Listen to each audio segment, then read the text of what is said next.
I've been talking into microphones since I did the morning news on WITL in Lansing, Michigan, WITL, back in the late 1960s. And I've seen a lot of ugly moments in American politics. But every so often something happens that still takes your breath away because it's not because it's surprising, but because it's so painfully revealing.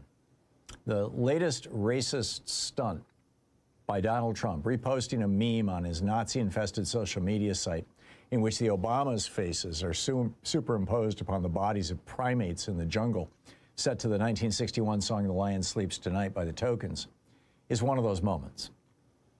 That a popular pro-Trump account on X created this video and it has lived on that platform without consequence is disgusting in and of itself. But Trump, as our president, speaking in our voice, made it infinitely worse last night by promoting it to millions around the world. Promoting a video that depicts Barack and Michelle Obama as non-human primates is not a joke. It isn't satire or an accident. It's the oldest racist smear in the book, dressed up in a cheap meme and now blasted out by a man who once swore an oath to protect, preserve, and defend the Constitution of the United States. When the President of the United States does something like this, it doesn't just insult two people. It tells a story about who, according to the most powerful man in the world, belongs in America and who doesn't. For centuries, racism in this country has relied on the lie that some people are less than human. That lie has been used to justify slavery, Jim Crow, lynchings, and mass incarceration. It's the lie that made it easier for people to look away while their neighbors were brutalized. It's the lie that justifies ICE's brutal racist behavior. When Trump shares imagery that taps directly into that history, he's not being edgy. He's reopening wounds that never fully healed. When the President of the United States signals that this kind of racism is acceptable, it gives permission to others. It tells the kid being harassed at school, the family being targeted by a hate group, and the voter being pushed out of the polling line that the cruelty they're experiencing is justified, that it's their own fault. It tells the bullies and thugs of ICE as they do their Kavanaugh stops, targeting people based on their race, that they're on the right side of power. This isn't just about harm to minorities, although that harm is real and immediate.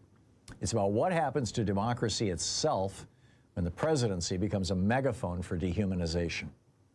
Democracy depends on the idea that we're all political equals.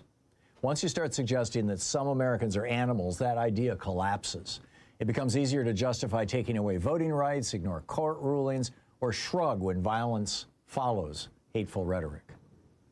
I remember a time during the era of Eisenhower and Kennedy when the presidency stood as a kind of moral North Star.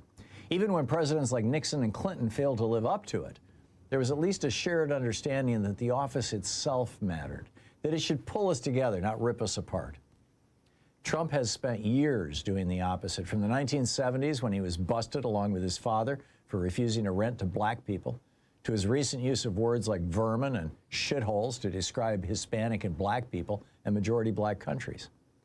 Last night's post was another brutally clear example of Trump's deep, lifelong racism. What's even more chilling is the silence from Republican leaders and elected officials. If you can't bring yourself to condemn something this overtly racist, where exactly is your line? Silence in moments like this isn't neutrality, it's complicity. It tells people of color in America, already dealing with the burden of centuries of institutional racism, that their pain is irrelevant and their dignity is a plaything in the hands of white people. I know some people will say we should ignore it, that reacting just feeds the outrage machine. Trump's propaganda princess, Carolyn Levitt, tried to downplay it by telling reporters this morning, this is from an, quote, this is from an internet meme video depicting President Trump as the king of the jungle and Democrats as characters from The Lion King. Please stop the fake outrage. Report on something today that actually matters to the American public. End of quote. But pretending this doesn't matter is how we normalize it and weaken our shared sense of humanity. And the end point of that is always disaster. As California Governor Gavin Newsom just posted, disgusting behavior by the president. Every single Republican must denounce this now. Denounce is a bare minimum. This country can do better. We've done better before, often after terrible struggle and sacrifice. But we won't get there by minimizing moments like this or waving them off as just another Trump post. We get there by calling it what it is, by standing up for one another as equals in our humanity, and by insisting that the presidency must reflect our highest ideals, not our ugliest instincts. If this doesn't provoke the 13 white billionaires in Trump's cabinet, who would all instantly fire anybody in any of their companies who posted such an image on their company's servers, if this doesn't provoke them to start 25th Amendment proceedings, or endorse impeachment, or quit, it'll tell us everything about who they are, too. America is stronger when we recognize each other as fully human. The moment we let that slip, we all lose something precious.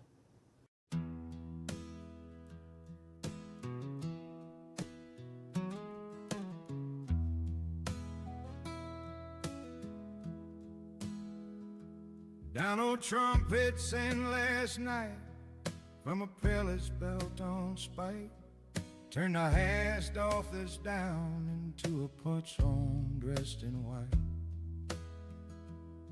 They said don't overthink it, say it's just another me. But racism's a language, and we know what that means.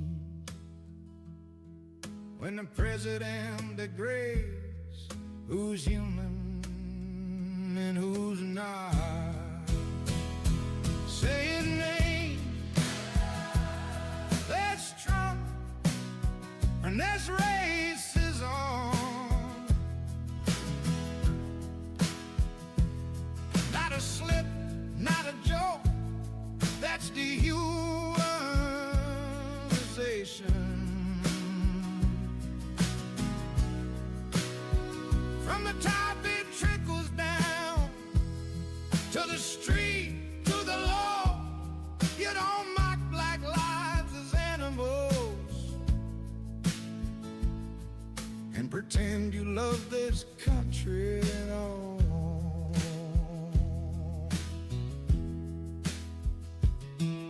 From breathalyzed to dog whistles, same road, different sign.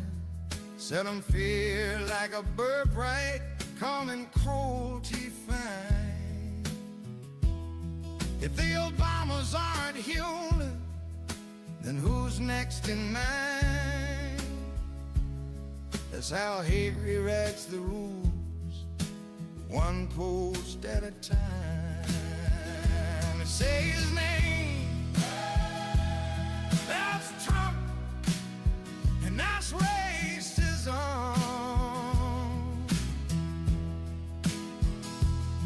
Wearing power like a mask, calling poison patriotism.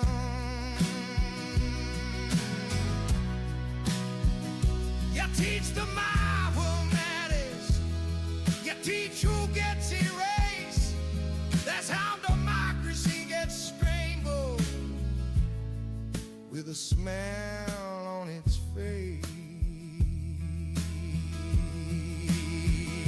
Spreads your lamb, then you excuse, then you look away.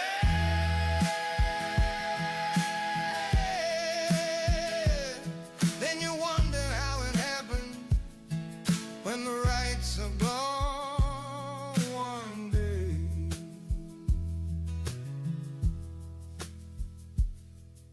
Fascism doesn't march in boots, it shows up entertained. Say his name, that's Trump, and that's racist hate.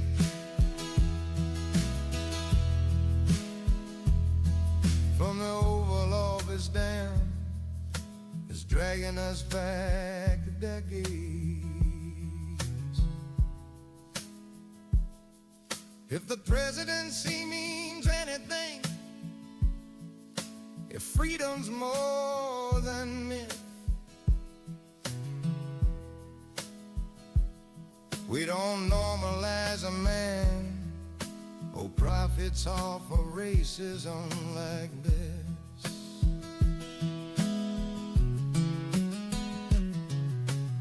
History's got a long memory. It remembers who stood tall and who stayed quiet when a president degraded us all.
Today we're reading from David Blight's book, Frederick Douglass, Prophet of Freedom. This is from the introduction. In his speech at the dedication of the National Museum of African American History and Culture in Washington, D.C., September 24, 2016, President Barack Obama delivered what he termed a, quote, clear-eyed view of a tragic and triumphant history of black Americans in the United States. He spoke of a history that is central to the larger American story, one that is both contradictory and extraordinary. He likened the African American experience to the infinite depths of Shakespeare and Scripture. The, quote, embrace of truth as best we can know it, said the president, is, quote, where real patriotism lies. Naming some of the major pivots of the country's past, Obama wrapped up his central theme in a remarkable sentence about the Civil War era. Quote, we've buttoned up our Union blues to join the fight for our freedom. We've railed against injustice for decade upon decade, a lifetime of struggle and progress and enlightenment that we see etched in Frederick Douglass's mighty leonine gaze, end quote. How Americans react to Douglass's gaze, indeed how we gaze back at his visage, and more important, how we read him, appropriate him, or engage his legacies, informs how we use our past to determine who we are. Douglass's life and writing emerged from nearly the full scope of the 19th century, representative of the best and the worst in the American spirit. Douglass constantly probed the ironies of America's contradictions over slavery and race. Few Americans use Shakespeare and the Bible to comprehend his story and that of his people as much as Douglass. And there may be no better example of an American radical patriot than the slave who became a lyrical prophet of freedom, natural rights, and human equality. Obama channeled Douglass in his dedication speech, knowingly or not. So do many people today. Born Frederick Augustus Washington Bailey, a slave, in Talbot County, Maryland, in February 1818, the future Frederick Douglass was the son of Harriet Bailey, one of 5 daughters of Betsy Bailey, and with some likelihood his mother's white owner. He saw his mother for the last time in 1825, though he hardly knew her. She died the following year. Douglass lived 20 years as a slave and nearly 9 years as a fugitive slave subject to recapture. From the 1840s to his death in 1895, he attained international fame as an abolitionist, editor, orator of almost unparalleled signature, and the author of 3 autobiographies that are classics of the genre. As a public man, he began his abolitionist career 2 decades before America would divide and fight a civil war over slavery that he openly welcomed. Douglass was born in a backwater of the slave society of the South, just as steamboats appeared in bays and on American rivers, and before the telegraph, the railroad, and the rotary press changed human mobility and consciousness. He died after the emergence of electric lights, the telephone, and the invention of the phonograph. The renewed orator and traveler loved and used most of these elements of modernity and technology. Douglass was the most photographed American of the 19th century, explained in this book, and especially by the intrepid research of 3 other scholars I write upon. Although it can never really be measured, he may also have been, along with Mark Twain, the most widely traveled American public figure of his century. By the 1890s, in sheer miles and countless number of speeches, he had few rivals as a lecturer in the golden age of oratory. It is likely that more Americans heard Frederick Douglass speak than any other public figure of his time. Indeed, to see or hear Douglass became a kind of wonder of the American world. He struggled as well with the pleasures and perils of fame as much as anyone else in his century, with the possible exceptions of General Ulysses S. Grant or P.T. Barnum.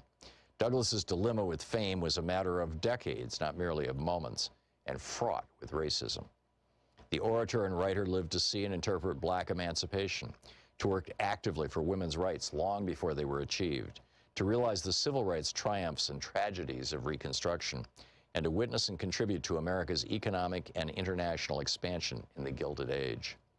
He lived to the age of lynching and Jim Crow laws, when America collapsed into retreat from the real victories and revolutions in race relations that he had helped to win. He played a pivotal role in America's second founding out of the apocalypse of the Civil War, and he very much wished to see himself as a founder and defender of the Second American Republic. In one lifetime of anti-slavery, literary, and political activism, Douglass was many things, and the set of apparent paradoxes makes his story so attractive to biographers, as well as to so many constituencies today. He was a radical thinker and a proponent of classic 19th century political liberalism. At different times, he hated and loved his country. He was a ferocious critic of the United States and all its hypocrisies, but also, after emancipation, became a government bureaucrat, a diplomat, and a voice for territorial expansion.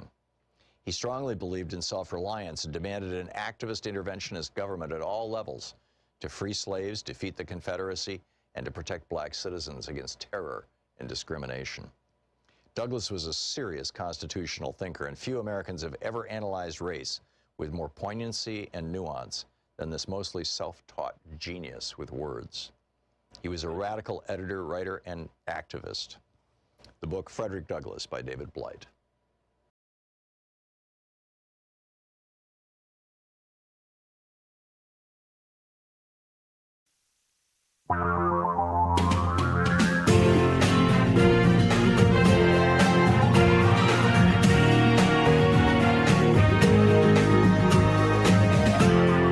This is the Thom Hartmann Program. Hey, top of the brand new week to you. Happy Monday. We got a lot to talk about today. The NFL is socialist on purpose, and it exposes Republican economic stupidity. We'll get to that in a moment. Also, you thought ICE's brutality had hit rock bottom? Nope. And crazy alert, why are the boos against J.D. Vance's at the Olympics being censored by NBC and Twitter? Is their job now to clean him up? Apparently. In the second hour of our program, Rachel Bitecofer is going to be with us. How Putin pulled off the greatest intelligence operation in history. His small investment in Donald Trump has yielded huge results for Russia. Also, more chilling Trump and MAGA attacks on the so-called free press and protesters. And the NSA detected phone calls between a foreign intelligence agency and a person close to Trump, and a whistleblower says that Tulsi Gabbard basically deep-sixed it and then handed it off to the White House. What the hell's going on here? Also, in the third hour of our program, Nikhel Sus of Crew will be with us. How people are getting kicked off the voting rolls across the nation. And shouldn't polluters pay for the rising costs of homeowners insurance caused by the climate disaster that they're creating? And geeky science. Want bigger brain volume and better cognitive performance? Stay tuned, especially if you're over 40. Amazing new research from 3 different countries. But to start off, the NFL is socialist on purpose, and it exposes Republican economic stupidity. This is my daily take today at HartmannReport.com.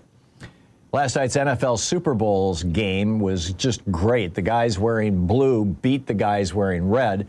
And Bad Bunny and Lady Gaga made MAGA snowflakes cry.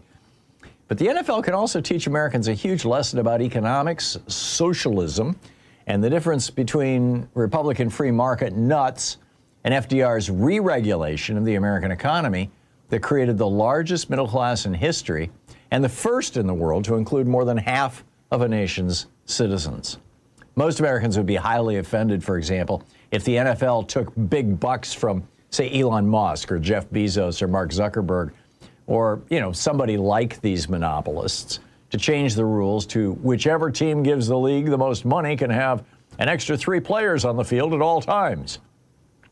But that's pretty much exactly what Reaganomics and deregulation have brought us in our marketplaces. It's the staggering difficulty that every small business in America faces today in the form of massive corporations like Walmart, Facebook, X, Google, and Amazon. For capitalism to work in a way that doesn't produce oligarchs and monopolies, it must be well regulated. Capitalism, after all, is just a game that people play using money and mutually agreed upon rules, just like football. The NFL heavily regulates football in the United States, at least the football played by its teams.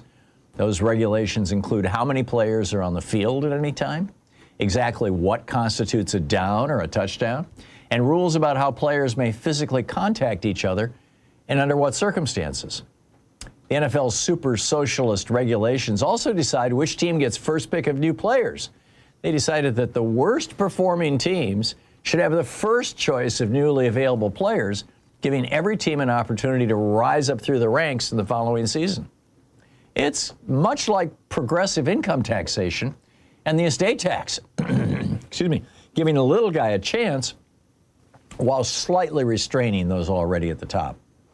These regulations guarantee the safety and stability of the game itself, and also guarantee that fans of football have a consistent experience because everybody understands and follows the rules. That's not meritocracy, it's planned redistribution of future resources to maintain league balance. If American public policy worked this way, the millionaire opinion bots at billionaire-owned Fox News would spontaneously combust. The league also pools its television and licensing revenue and divides it equally among all teams. No owner gets richer just because they're in a bigger market. In a pure free market, the Cowboys and Giants would drown everybody else in cash. The NFL says, nope, everybody eats. That's redistribution by design. And they impose a hard salary cap so rich owners can't simply buy championships. And they require owners to spend what is effectively a minimum wage on players rather than hoarding profits. Teams that overspend are punished. That's collective control of capital to prevent oligarchy, the exact thing that conservatives scream about. NFL teams are also required to spend a minimum percentage of shared revenue on their players. Owners can't just hoard money. They must reinvest in labor. That's closer to social democracy than laissez-faire capitalism. The NFL figured out something America forgot after Reagan. Markets only work when rules prevent the powerful from rigging the game.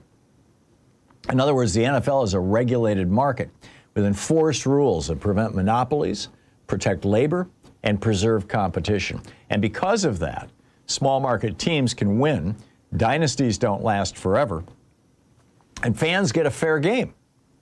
If the American economy were run more like the NFL, we'd have fewer oligarchs, more competition, and a much healthier middle class. But imagine if Milton Friedman, Robert Bork, or the other idiots like them who first advised the Reagan administration and now have guided Republicans ever since, were to have taken over the NFL. The teams with the wealthiest owners would always get the best players and thus would win every game. They might even decide that the team that gave the NFL the most money could have an extra player or 3 on the field at various times. They'd assure us that the teams that didn't perform as well just have to pull themselves up by their bootstraps. Perhaps their problem is just that their players are lazy, these people would tell us. And the solution is to cut their salaries and reduce the amount of protective equipment they can wear so they'll have an incentive to play harder and increase their performance. Then the richest teams would begin buying the poorer teams until all the teams are owned by just 3 or 4 billionaires. Sounds like every industry in today's America, right? But conservatives would try to convince you it would create a football paradise, right? Of course, it wouldn't be a paradise. Fans would stop watching, kids would stop dreaming of playing, and the game itself would collapse under the weight of rigging and unfairness. Not to mention that if the socialist NFL ever actually tried some crazy free market stupidity like that, Congress would be holding hearings within a week, and the public outrage would be deafening. But when the same thing happens in our economy, we're told by Republicans, it's just the free market. We're told that monopolies are natural, billionaires are geniuses, and working people who can't get ahead in a rigged system somehow deserve their fate.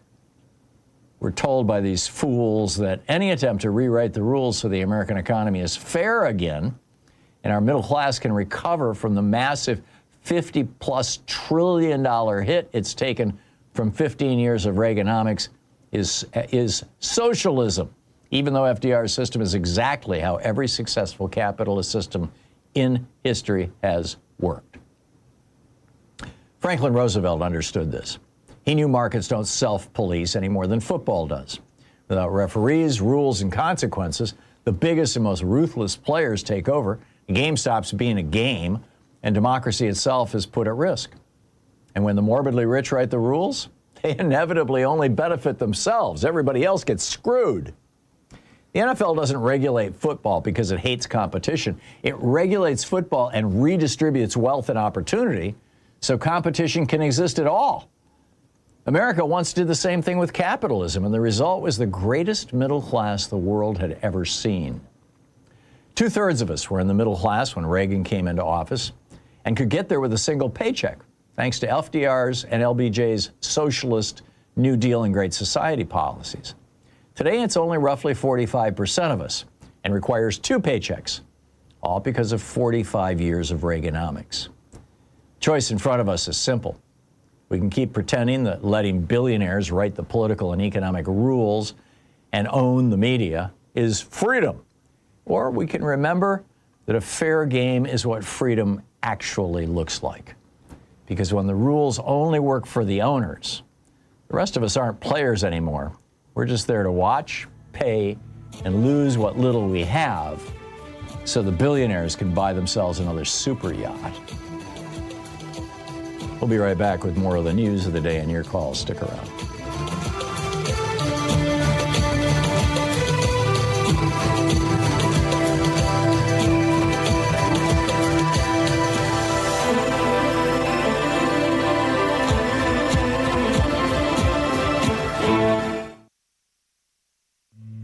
This is the Thom Hartmann Program.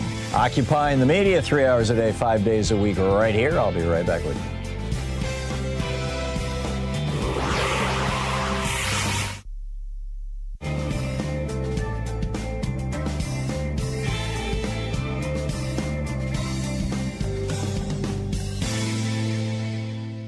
And welcome back. Tom in Media, Pennsylvania. Hey, Tom. Mr. Contrarian, Yeah, you want to argue with me about the NFL? Oh, sure. I mean, I know football, Tom, and the NFL is owned by billionaires, and they make the rules themselves once a year to maximize their profits. The NFL has some collectivity, but each owner makes a different amount of money.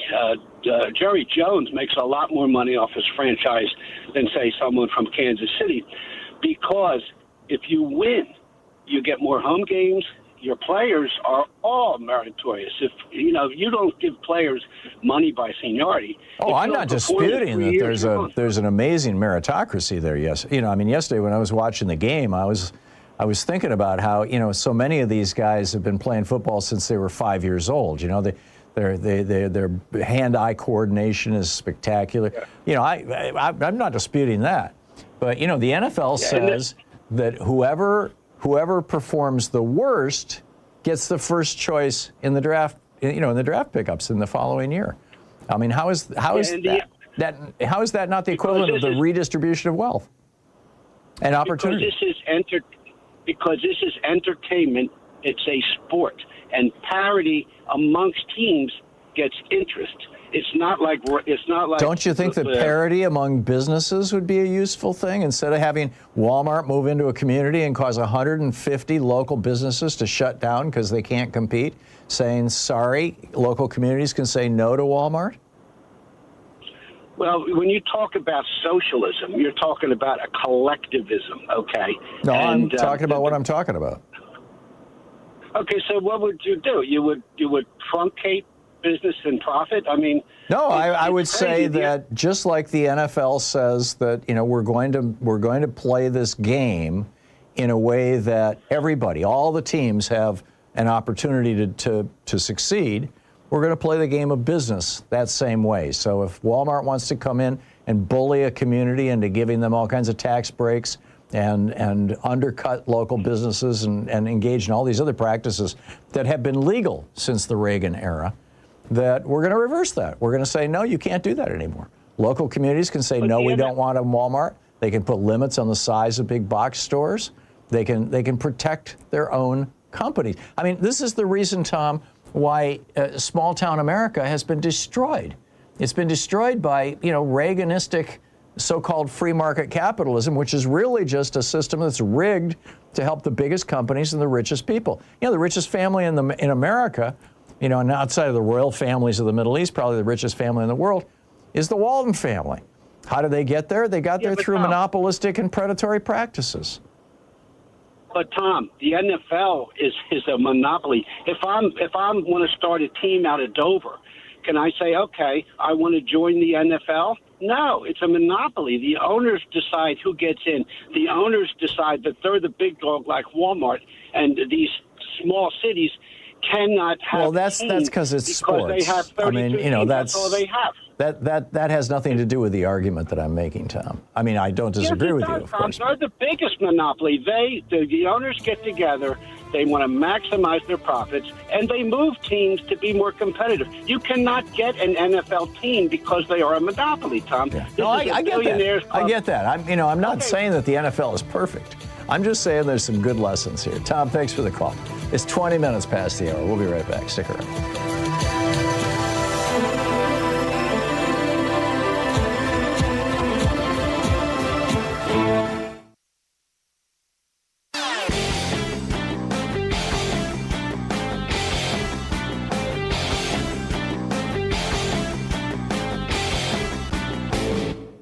Missed my opening rant today? It's usually published over at HartmannReport.com, where you can read it and share it with your friends for free. Check it out, HartmannReport.com. They called it blood libel, what the Germans were doing against the Jews, claiming that they were using the blood of Christian children to make their matzah. We've got a new blood libel now here in the United States. J.D. Vance and Donald Trump lying through their teeth, arguing that black Haitian immigrants to the United States, legal immigrants with green cards in this little town in Ohio, are eating pets. And this is another libel that goes way back. In the 1890s, people were claiming German and Dutch immigrants were eating pets. Then they claimed in the 1880s, and actually as recently as last year, a restaurant got shut down in California because of claims that they were serving pets. They weren't. But it was an Asian restaurant. This is just evil stuff, these lies and spreading this kind of hate. And this is now the strategy that the Republicans are using. There's a whole article about it at HartmannReport.com, Hate as a Political Weapon. Check it out.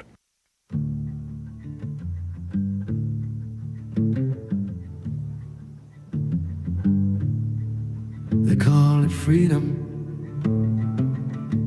but the game's already fixed. If the richest team could buy more men, put 12 on the field, let the others pretend. You'd call it cheating, clear as day. We'd walk out the stadium, turn away. But change the field to jobs and pay. Change the ball to rent you can't delay. Suddenly the rules don't matter anymore. They call it the market, slam the door. Every game needs rules to survive. Every field needs lines to keep it alive. When the owners write laws just to win, that ain't freedom, that's the end.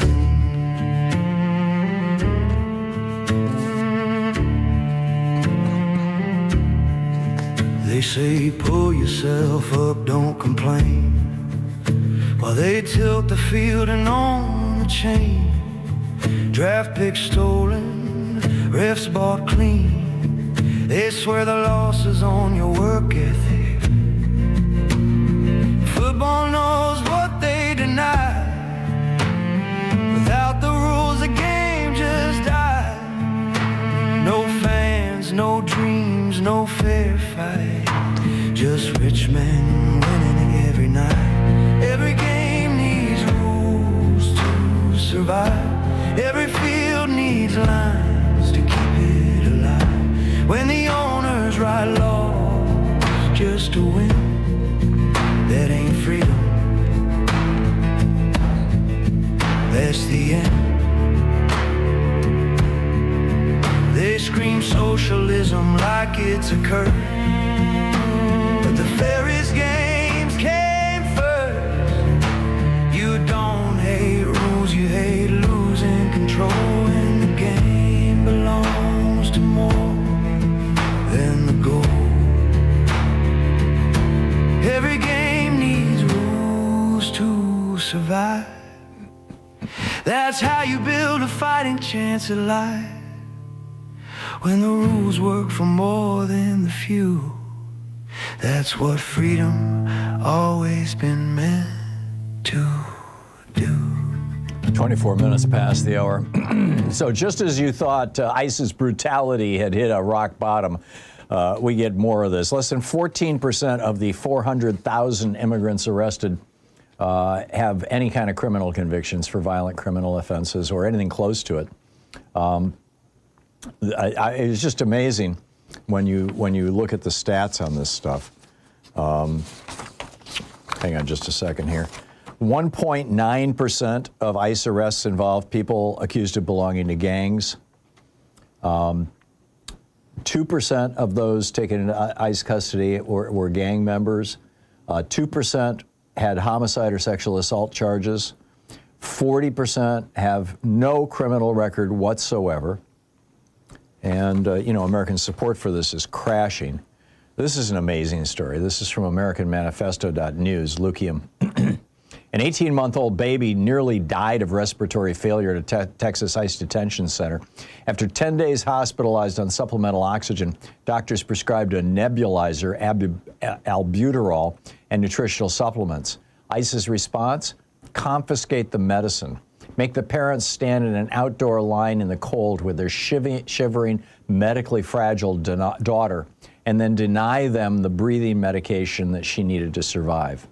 Her parents, by the way, this child's parents, were Venezuelan immigrants who actually went through the process. They applied for asylum from outside the country. They came to the country. They had permission to be here.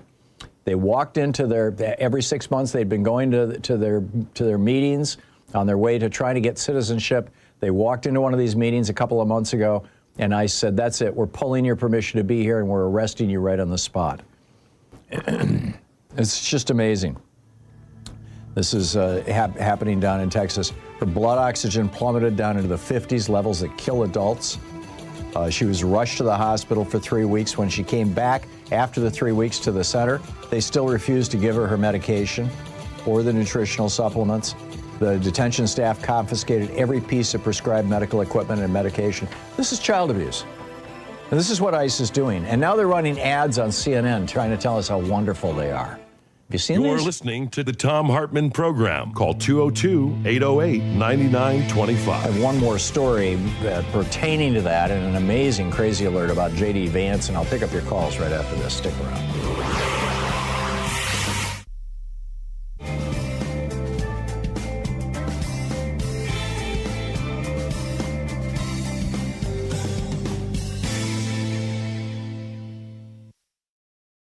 Today we're reading from Behold America by Sarah Churchwell, The Entangled History of America First and the American Dream.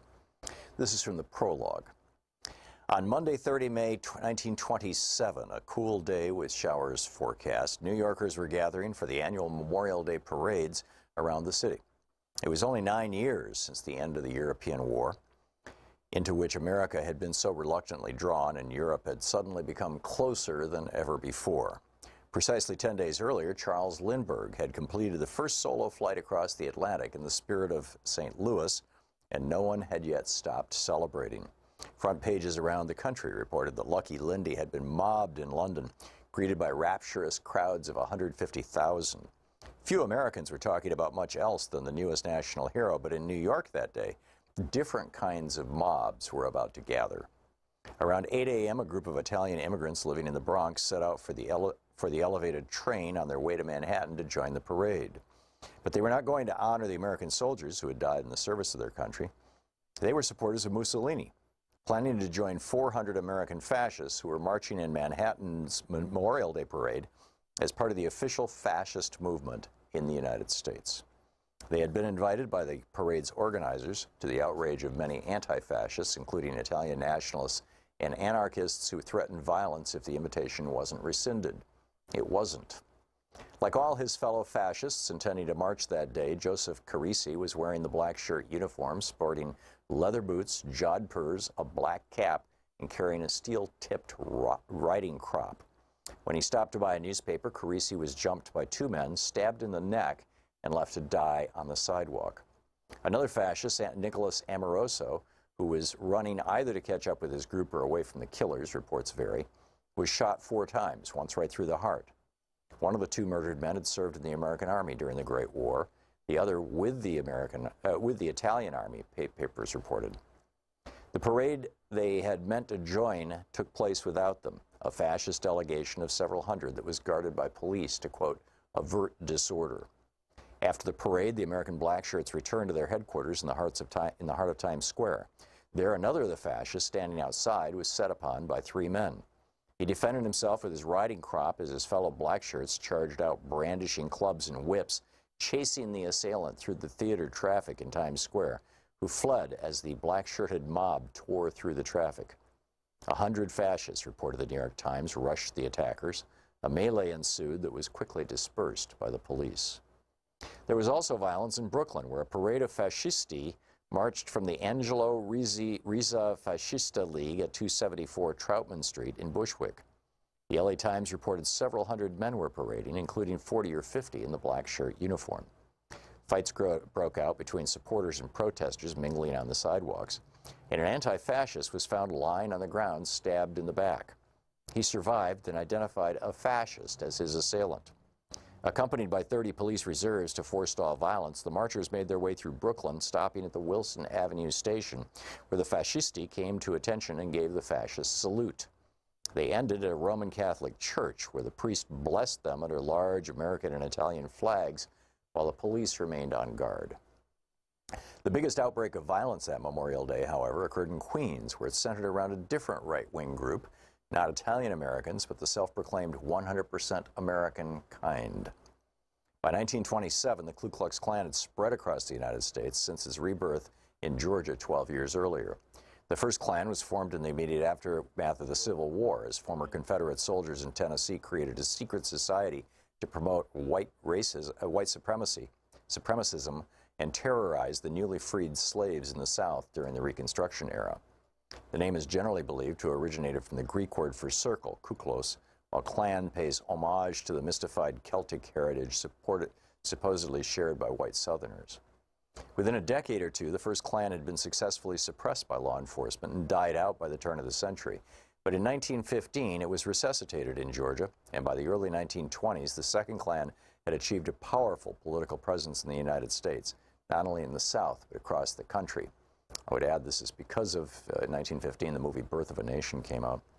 The Klan had an active presence in New York City and Long Island by 1927, with favorite slogans, which they even attempted to copyright at various points. That year, the Klan was quote, calling attention to the fact that it first announced the program of 100% Americanism and of America First. They were not, in fact, the first to adopt these mottos, as this book will show. In 1927, both phrases had been around for a decade or more. But as far as the Klan busily copywriting hate was concerned, America First belonged to them. And on Memorial Day in Queens, 1,000 or so of them had gathered to march, many in white robes and hoods. They were accompanied by 400 women from the so-called Clavana, the feminine branch of the Klan. Some of the reported 20,000 spectators in Queens that day objected to the Klan's presence as others defended their right to march. Scuffles broke out, and it turned into a riot. Women fought women, and spectators fought the policemen and the Klansmen as their desire dictated, said a newspaper. Klan banners were shredded, and 5 of their number were arrested, said initial reports, while a few others were caught up in the confusion as well. The book, Behold America, Sarah Churchwell.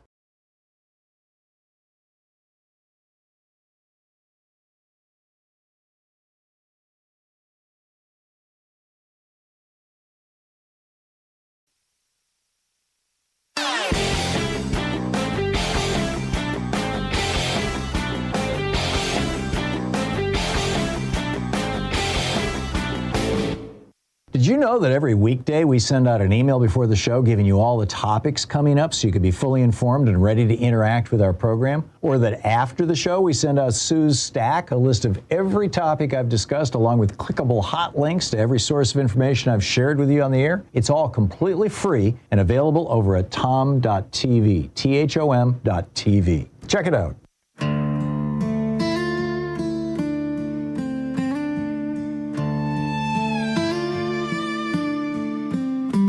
They say we're hiding in basements, plotting the nation's fall. But the scariest thing we're scheming is healthcare that covers us all. Oh, the last radical lefty, he's dangerous, can't you see? He's armed with a clipboard and compost and a plan to save Social Security. 35 minutes past the hour. Welcome back. Us radical leftists, we're so dangerous. Oh, man. The Otay Mesa Detention Center, I believe this is in the Los Angeles area. The people inside are throwing out lotion bottles and, well, just basically empty bottles with notes in them to the protesters outside. One says, for 280 days, we haven't eaten a single piece of fruit, banana, apple, orange, or anything fresh. We are all in one big room with no doors or windows. We can't see any grass or trees. We are all constantly sick. And, of course, the lights are on constantly, day and night. This is another report. This is Brett Wilkins writing over at Raw Story, or at Common Dreams, actually, originally. A Mexican man beaten within an inch of his life last month by ICE officials is on the mend on Saturday.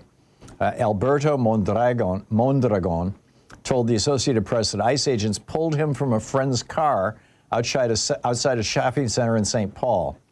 He's a 31-year-old father. This was on January 8th this happened. He was thrown to the ground, handcuffed, and then savagely assaulted with fists and a steel baton. They started beating me right away when they arrested me, he said. Mondragon was then dragged into an SUV and taken to a holding facility at Fort Snelling in suburban Minneapolis, where he says he was again beaten by ICE agents. He said he pleaded with his attackers to stop, but they, quote, just laughed at me and hit me again. These are very racist people, he said. No one insulted them, neither me nor the person they detained me with. It was their character, their racism towards us for being immigrants. He was eventually taken to the emergency room at the Hennepin County Medical Center, suffering from 8 skull fractures, 5 life-threatening brain hemorrhages, and multiple broken facial bones. Agents told the nurses at the medical center that he, quote, purposely ran headfirst into a brick wall. A CT scan, however, revealed fractures to the front, back, and both sides of his skull, injuries completely inconsistent with running into a wall. One of the nurses said it was laughable if there was something to laugh about. There's no way this person ran headfirst into a wall. And the fellow himself, Mondragon, he says there never was a wall. During the first week, he was minimally responsive, disoriented, and heavily sedated. His memory was damaged by the beating. He couldn't remember that he even had a daughter, and he can't bathe himself after he was discharged from the hospital. His neurological damage. He's been employed as a driver and a roofer, and he's been relying on support from coworkers in his community because he can't work. There's a GoFundMe page for him. None of the ICE thugs who beat this man nearly to death has been named, charged, arrested, or will be held accountable. This is the organization that's running ads right now on CNN saying, we're just wonderful. We're just trying to keep the country safe. Yeah, horse crap. Meanwhile, J.D. Vance shows up for the opening ceremony of the Olympics game in Italy on Friday and gets booed. And, of course, Elon Musk's sewer blocks it, says, no, you can't hear that. And then NBC does the same.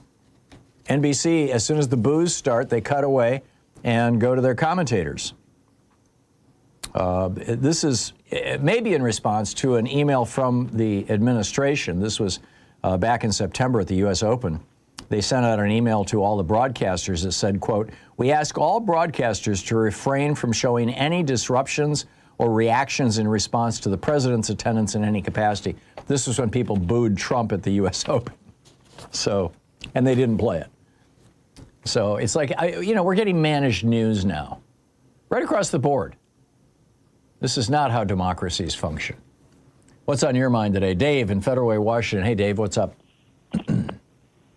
Hey, not too much time. Can you hear me? Yeah, just fine. Oh, great. Hey, I wanted to call and tell you about this story about this whistleblower. I wasn't paying much attention to it. The whistleblower that apparently has some information about Tulsi Gabbard? Tulsi Gabbard, yeah. Look, last week, somebody mentioned it in their monologue at the end. They mentioned the reality winner. Remember her? She released some information, went to jail. Okay, and I thought, man, that's weird because reality winner was not even a topic of your show. But I think it was maybe Abby Phillip. But anyways, I started seeing, well, what is going on with this? And I started looking, and the Wall Street Journal is like, just very carefully dribbling out information. They have information. I think CNN has information. And Dave's point, my point to you, Tom, is I think this is an explosive story. And let me tell you why. According to Wall Street Journal, it involves Iran. Look, this Trump regime, ever since Trump 1.0, they've been doing this thing with these autocratic regimes like North Korea, now with Iran. They're offering regime survival carrots that are completely untenable. In other words, they offer like the four things North Korea had to do. Yeah. They could not do and stay in power. The thing is a highly enriched uranium with Tehran. They can't remain legitimate if they go with that, okay? They will totally lose control. No, I get all that, although Iran has a slightly different set of rules. Trump is dancing to Netanyahu's tune as much as anything else with regard to Iran, whereas there's nobody pushing him to hold North Korea, to account other than possibly South Korea, and he doesn't really care. But, I'm wondering, who is it that Tulsi Gabbard is trying to hide here? What is it that she's trying to hide? And why did she turn this over to Susie Wiles at the White House instead of turning it over to the intelligence professionals? This is a major whistleblower alert that Tulsi Gabbard is hiding something. And Tulsi Gabbard is the person who multiple members of Congress have said or have implied anyway, is an agent of Russia. She's very Putin friendly. She's trash talked Ukraine. Basically anything Putin says, Tulsi Gabbard seems to go along with. I frankly think that she, if not a Russian agent, is certainly Russia friendly. In the same way that Donald Trump is. Yeah, but Tom, let me make my main point, okay? Because you're getting right to it. Look, I told you once before, in the intelligence community, we don't throw good money after bad. Russia never does it. They have a Russian-speaking, maybe even native-born Russian that is playing as an American, a Yuri, okay? We call him Yuri euphemistically, right? Mm-hmm. They have a Yuri that is very close to Donald Trump, quarterbacking this whole thing. I'm telling you, it could be Stephen Miller. I'm telling you, could be Stephen Witkoff. They're going to be on Russian TV. He's been spending a lot of time with Putin. Yeah, they're going to show up on Russian TV wearing a KGB major general's uniform, whatever, and they are going to be speaking fluent Russian. I'm telling you. And this is not a doomsday end of the world. Actually, that could actually be good for America. Well, we'll see, Dave. We'll see, Dave. But I do, I really hope that the Republicans on the Intelligence Committee in both the House and Senate will take this seriously and do something about it, rather than simply, hide under their desks because Donald Trump might get pissed off. Because Trump and Tulsi are both so pro-Putin and anti-American. Dave, thank you for the call. Don in Pittsburgh, Kansas. Hey, Don, what's up? Well, hi. The weekend events were something else. The NFL. It was a good game. In addition, well, I don't watch the game. I have relatives who like it, but the NFL, in addition to being a socialist, it's also a tax-free. It's a tax-exempt organization. That's right. It's a nonprofit. Yeah. Which it's certainly not a nonprofit, but Yeah. But the other thing is that bread and circuses, right? To distract people. Yeah. Serious stuff is going on. Well, on the one hand, I mean, you could also build an argument that what football does is it stands in for war. That it satisfies our need for my team versus your team. One team wins, one team loses. There's physical violence. I've seen this argument being made before that societies that have stand-ins for war like this, whether it's feeding Christians to the lions or whether it's football, are less likely to go to war. Yeah, well, I agree that I had friends. I lived in Texas, in small-town Texas football. I mean, it's really virulent. Oh, they take it very seriously in the South. Oh, yeah, and friends of mine pointed that out. But, we're in serious times. And and you know why? Why they take sports so seriously in the South is because they maintain a low minimum wage, so the pay is crap. Yes, poverty is widespread. Education sucks. They don't have a tax base. Their schools don't work all that well. It's hard to get to college. It's so basically, there's a lot of poverty in the South, and one quick way to get out of poverty is to become a sports star. And so sports are emphasized in the schools and whatnot, because this might be your jackpot moment, which is really kind of pathetic when you think about it. Yeah, and you have all the has-been football stars from the earlier high school years.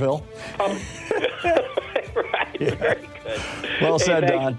Don, good talking to you. Yeah, thank you. It's 45 minutes past the hour. We'll be back with more of your calls in just a minute. Stay with us. It's the Thom Hartmann Program, the place where despair is not an option.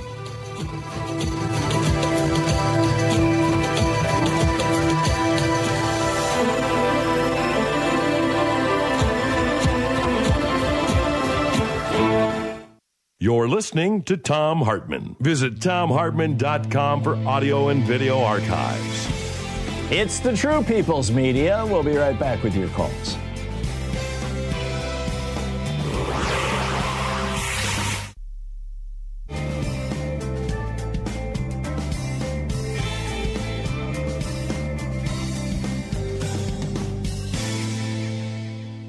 And welcome back. Omar in Herndon, Virginia. Hey, Omar, what's up?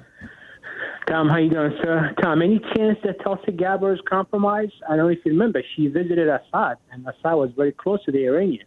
And Assad was also a puppet of Putin. Is Tulsi Gabbard compromised? I certainly think so. I mean, I don't have the specific evidence to back that up, other than some of her public statements. But I've been thinking that for more than a decade now. Yeah, that visit to Assad in his palace, that's on the record. It's documented. So it's a little bit soon. But, Tom, in Virginia and here, Abigail Spangenberg have cut ties all with ICE. So that means prior to that, under Governor Glenn Youngkin, he basically deputized all state police that any stop that they have to inquire about the person's citizenship, like any traffic stop or anything. So Tulsi Gabbard eliminated, Abigail Spangenberg eliminated that. She cut all ties, 287, all ties to ICE. So right now, there's no cooperation with ICE. The police department doesn't have to report to anything to ICE. They can ignore their orders, and they cannot hold anybody. Any issue, they cannot hold anybody for ICE. God bless Abigail Spangenberg. Yeah, and this is the reason why elections have consequences. You have to get people who are going to put policies in place. We can't just, when you have a candidate who's not straight about immigration or any issues, you got to put someone who's going to be effective. And she said that in the beginning. But the other thing I want to talk to you about, Tom, should we be concerned if Trump stopped putting pressure on Congress does he have the vote to nationalize the election? No. I'm just concerned about that. Well, first of all, Congress can't nationalize the election. Such a law would be a violation of the Constitution. What he does have is the votes, I believe. I mean, he's just one vote short in the House, but all the Republicans are terrified of what's coming. I think he does have the votes for something like the SAVE Act that will make it very, very difficult for women to vote and very, very difficult for people, low-income people, particularly people who've never owned a car. People who live in big cities and always take public transportation, so they never bother to get a driver's license. My friend Jerry, who died last year from COVID, my best friend for 60 years now, literally hasn't had a driver's license in decades because he lives in New York City. I mean, he doesn't need a car. So, people like that would not be able to vote under this new federal legislation that they're proposing. So that I think is the biggest threat. And also, some of it, they said, if that law passed, that means if your driver license name is different than your birth certificate, you cannot vote. Like, it has to be exact match. That's correct. Which is targeting married women. Because married women are about 5% more likely to vote for Democrats than Republicans. I mean, these guys, this is playing the margins, If they can knock, 5% of the voters off and they happen to be low-income people, those are mostly Democratic voters. If they can knock 10% of the voters off and they happen to be married women, those are mostly Democratic voters. Yes, they're going to sweep up a lot of Republicans, but the majority that they push off are going to be Democrats. They've been playing this game since the 60s, Omar. Yeah. This is form of voter suppression. This is what Greg Ballas was talking about, where your name and your address have to match exactly if you move, things like that. So it's very troubling. And we have to do something. People have to really take over. Well, we need to wake people the hell up. I mean, it's step one. Thank you, thanks a lot, Omar. Good talking to you. Amazing. 10 minutes before the hour, I'll be right back with you. In 60 seconds, we're going to check in with John Parker over at KTNF and find out how things are going in Minneapolis. Stick around.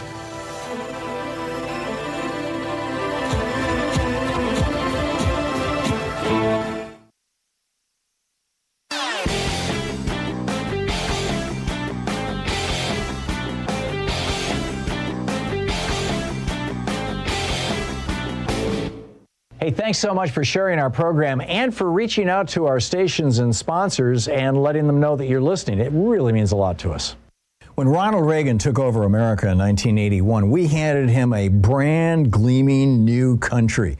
Franklin Roosevelt, Harry Truman, Dwight Eisenhower, Jack Kennedy, they had built America. We had brand new schools, brand new hospitals, brand new interstate highway systems, brand new airports, infrastructure. We were the envy of the world. And then Republicans came along and they said, well, you just cut the top tax rate from 74% down to 27% and everything will trickle down. Instead, what do we get? Billionaires and poverty. They said, hey, just deregulate guns and an armed society is a polite society. Instead, we've got more school shootings than anywhere in the world. They said, just kill off civics and history classes in our schools and liberate our young people to focus on science and math. And now we've got people who don't know how our government works. I mean, it just goes on from there. There's a whole rant about it over at HartmannReport.com titled FDR Saved America, Then the GOP Ripped Us Apart. Check it out.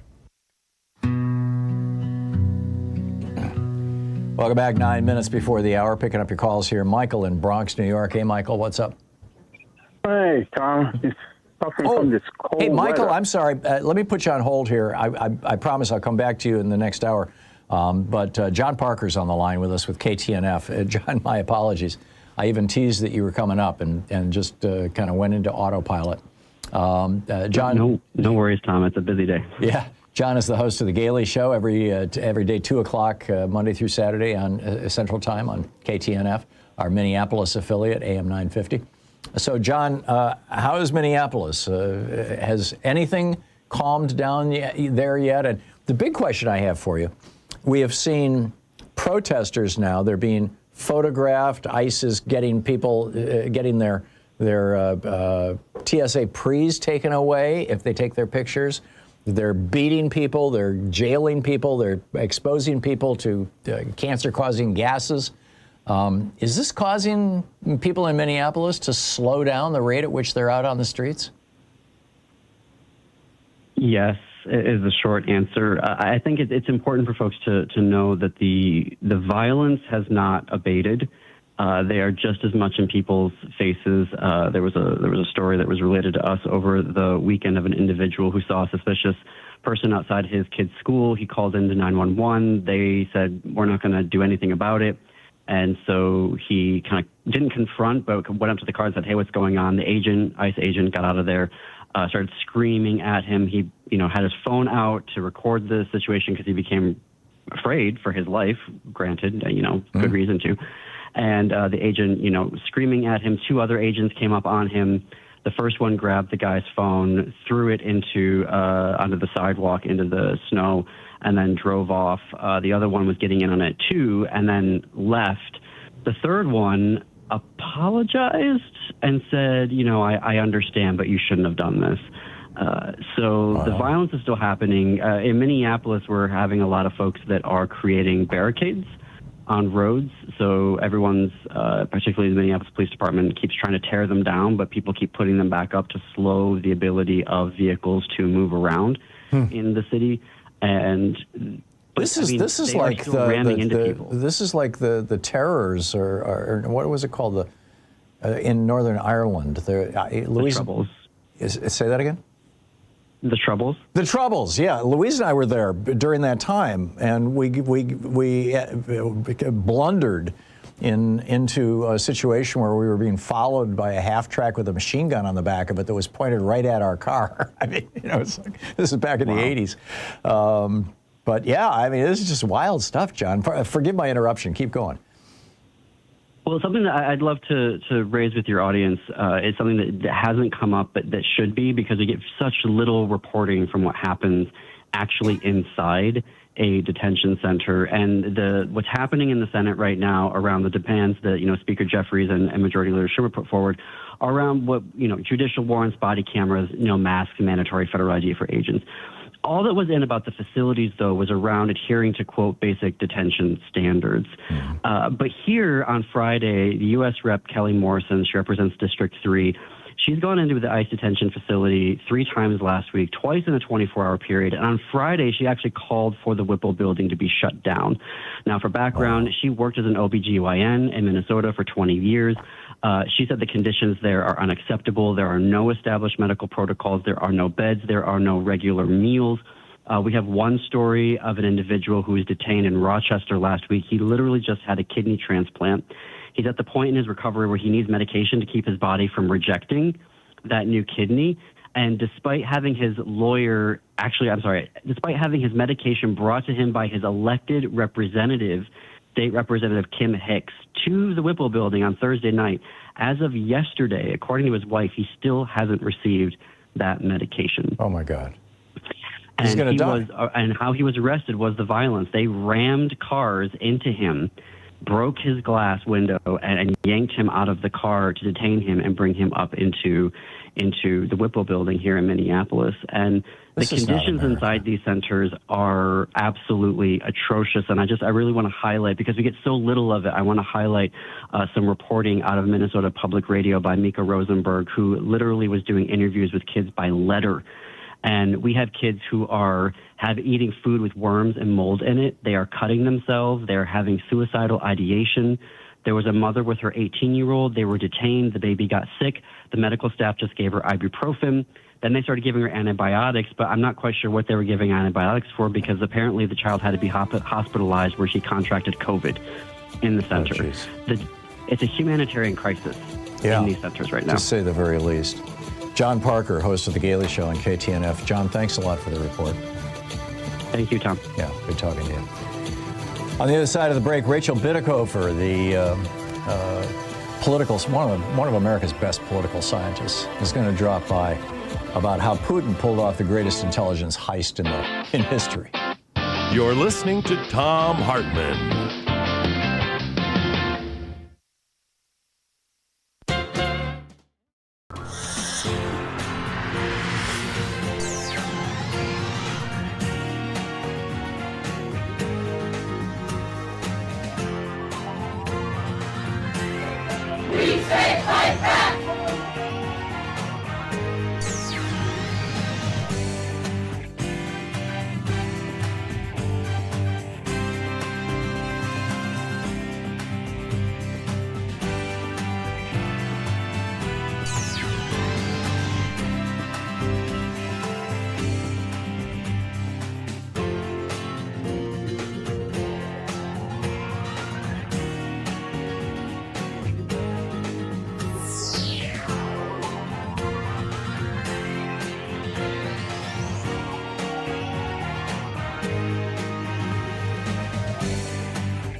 Our book today in the Thom Hartmann Book Club is The Decadent Society, How We Became the Victims of Our Own Success by Russ Douthat, a New York Times columnist. And this is from, it's about the middle of his first chapter. This is a subchapter titled The Limits of Neoliberalism. There's no shortage of theories to explain this great stagnation, to borrow a phrase from one of the theorizers, the George Mason University economist Tyler Cowen. And there's also no need to simply choose between them. Like most broad trends, the economic decadence of the developed world is overdetermined, and almost every serious attempt at explanation will contain some element of truth. The most politically appealing theories, the ones animating our populist and socialist insurgencies, tend to blame neoliberalism itself, claiming that the medicine for 1970s stagflation has proven to be poisonous in large doses. The push for ever freer trade has hollowed out Western economies, the argument goes, offshoring productive industries and killing decent jobs, making financiers and knowledge workers rich while the middle class shrinks steadily. Meanwhile, low tax rates intended to spur investment have enabled the rich to keep more of their gains while starving the programs required to protect the poor and boost the working classes. Antitrust policy has become so fixated on the so-called benefits of consolidation, lower prices for consumers, that it has ignored all the ways that market-dominant corporations can warp policies and strangle innovation. And anti-inflationary policies, forged to counteract a crisis that's now generations behind us, have been adopted as a dogma that's now by the West's financial and political elite, which demands fiscal austerity under every circumstance and deprives struggling economies of the cash they need to grow. You don't have to accept every aspect of this argument, and indeed the populists of the left and right disagree about which aspects to stress, to see that it describes a real phenomenon, perhaps not the outright failure of neoliberalism, but diminishing returns from some of its preferred policies, and an overconfidence among the Western leadership class that solutions from the 1970s are permanently applicable. On trade, for instance, the general principle that open markets have more winners than losers led policymakers to assume that this would necessarily happen and to overestimate how quickly communities affected by outsourcing would recover and how swiftly other sectors of the economy could compensate. In particular, the Massachusetts Institute of Technology economist David Autor has argued persuasively that the China shock, the dramatic offshoring that followed Beijing's entrance into the World Trade Organization in 2001, inflicted more economic damage on working-class communities in the United States than many experts anticipated, without generating the compensating growth and job creation expected elsewhere. This is not a knockdown case against free trade, just a case against overconfidence in its incautious application. And the same argument applies to other features of the neoliberal program. It's quite possible that lower tax rates spur growth and innovation when tax rates are cut from 70% highs, but also that a program of permanent upper bracket tax cutting, as practiced by America's Republican Party, won't produce the hoped-for spillover effects among the bottom 95%. It's possible that the initial economic insight that some corporate consolidation could be good for consumers was useful for antitrust decision-making in the 1970s and 80s, but needs to be corrected as monopolies regather.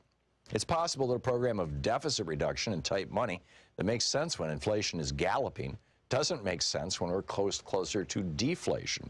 The countries sometimes need a loose monetary policy to fight stagnation, and having a financial overclass too fixated on the perils of a for-now imaginary inflation is a recipe for permanently lower growth.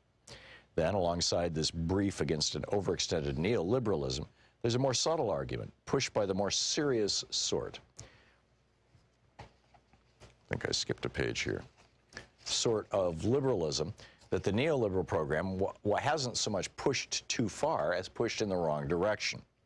In this argument, we don't need less deregulation, but a different kind than we have, because incumbents and insiders in the West have captured the sprawling regulatory state and used it to freeze out potential competition. The age of stagnation, according to this theory, is the fruit of what Brink Lindsay of the Niskanen Institute and Stephen Tellez of Johns Hopkins University describe as a captured economy, in which everything from land use rules to exclusionary zoning to occupational licensing to ever-expanding intellectual property protections to corporate subsidies and tax breaks, all converge to create a system that's basically the worst of socialism and the worst of capitalism conjoined. Plutocratic and sclerotic, overregulated and undertaxed, with an upper class enriching itself off rents rather than innovation, and a service class that can't advance beyond its station. The overlap between this more libertarian argument and the left-wing critique of neoliberalism is apparent in one of the texts of the post-financial crisis left, French economist Thomas Piketty's 2013 tome, Capital in the 21st Century, which mined centuries worth of statistics to argue that capitalism inherently makes the rich richer because returns on capital will always be higher than simple economic growth unless some powerful force intervenes. The forces that intervened in the 20th century were the Great Depression and 2 world wars, which not only provided the impetus for massive government interventions, but destroyed outright a great deal of capitalist wealth. The book is The Decadent Society by Russ Douthat.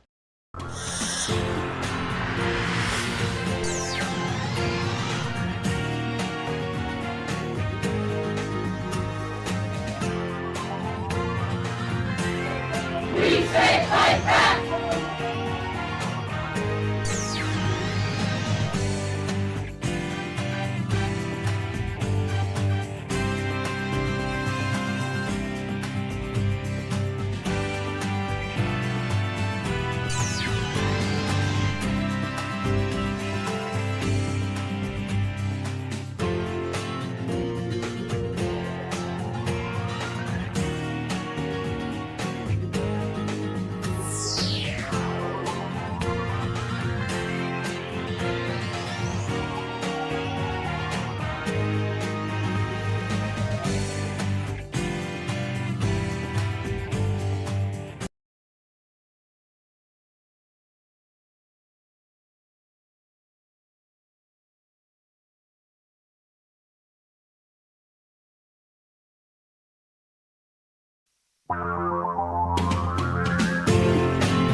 This is the Thom Hartmann Program.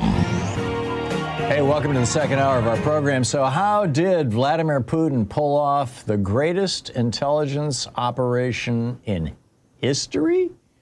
Wow. Let's check with the doc, Rachel Bitecofer.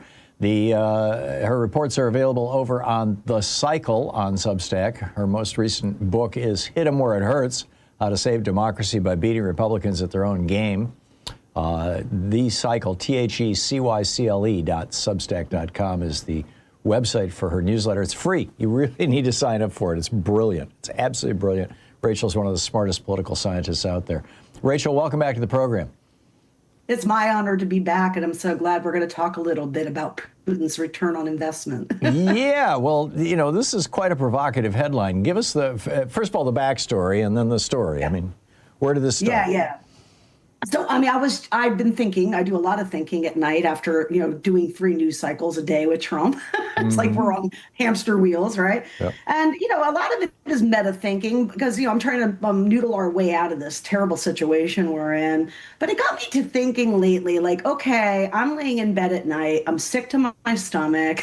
I have to get up the next day and face it all again. Everything's, as predicted, terrible and getting worse, which, predicting it doesn't make you feel better about it happening.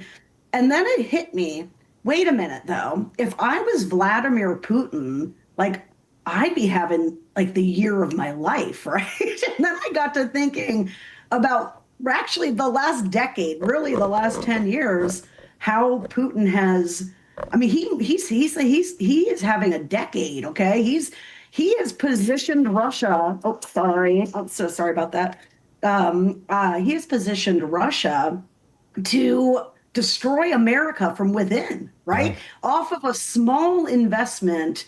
He understood, and as I point out in the article, I don't think he even thought this clown could actually get elected, right? But, pleasantly surprised he was the first time. And then, I talk about how Putin's investment paid off.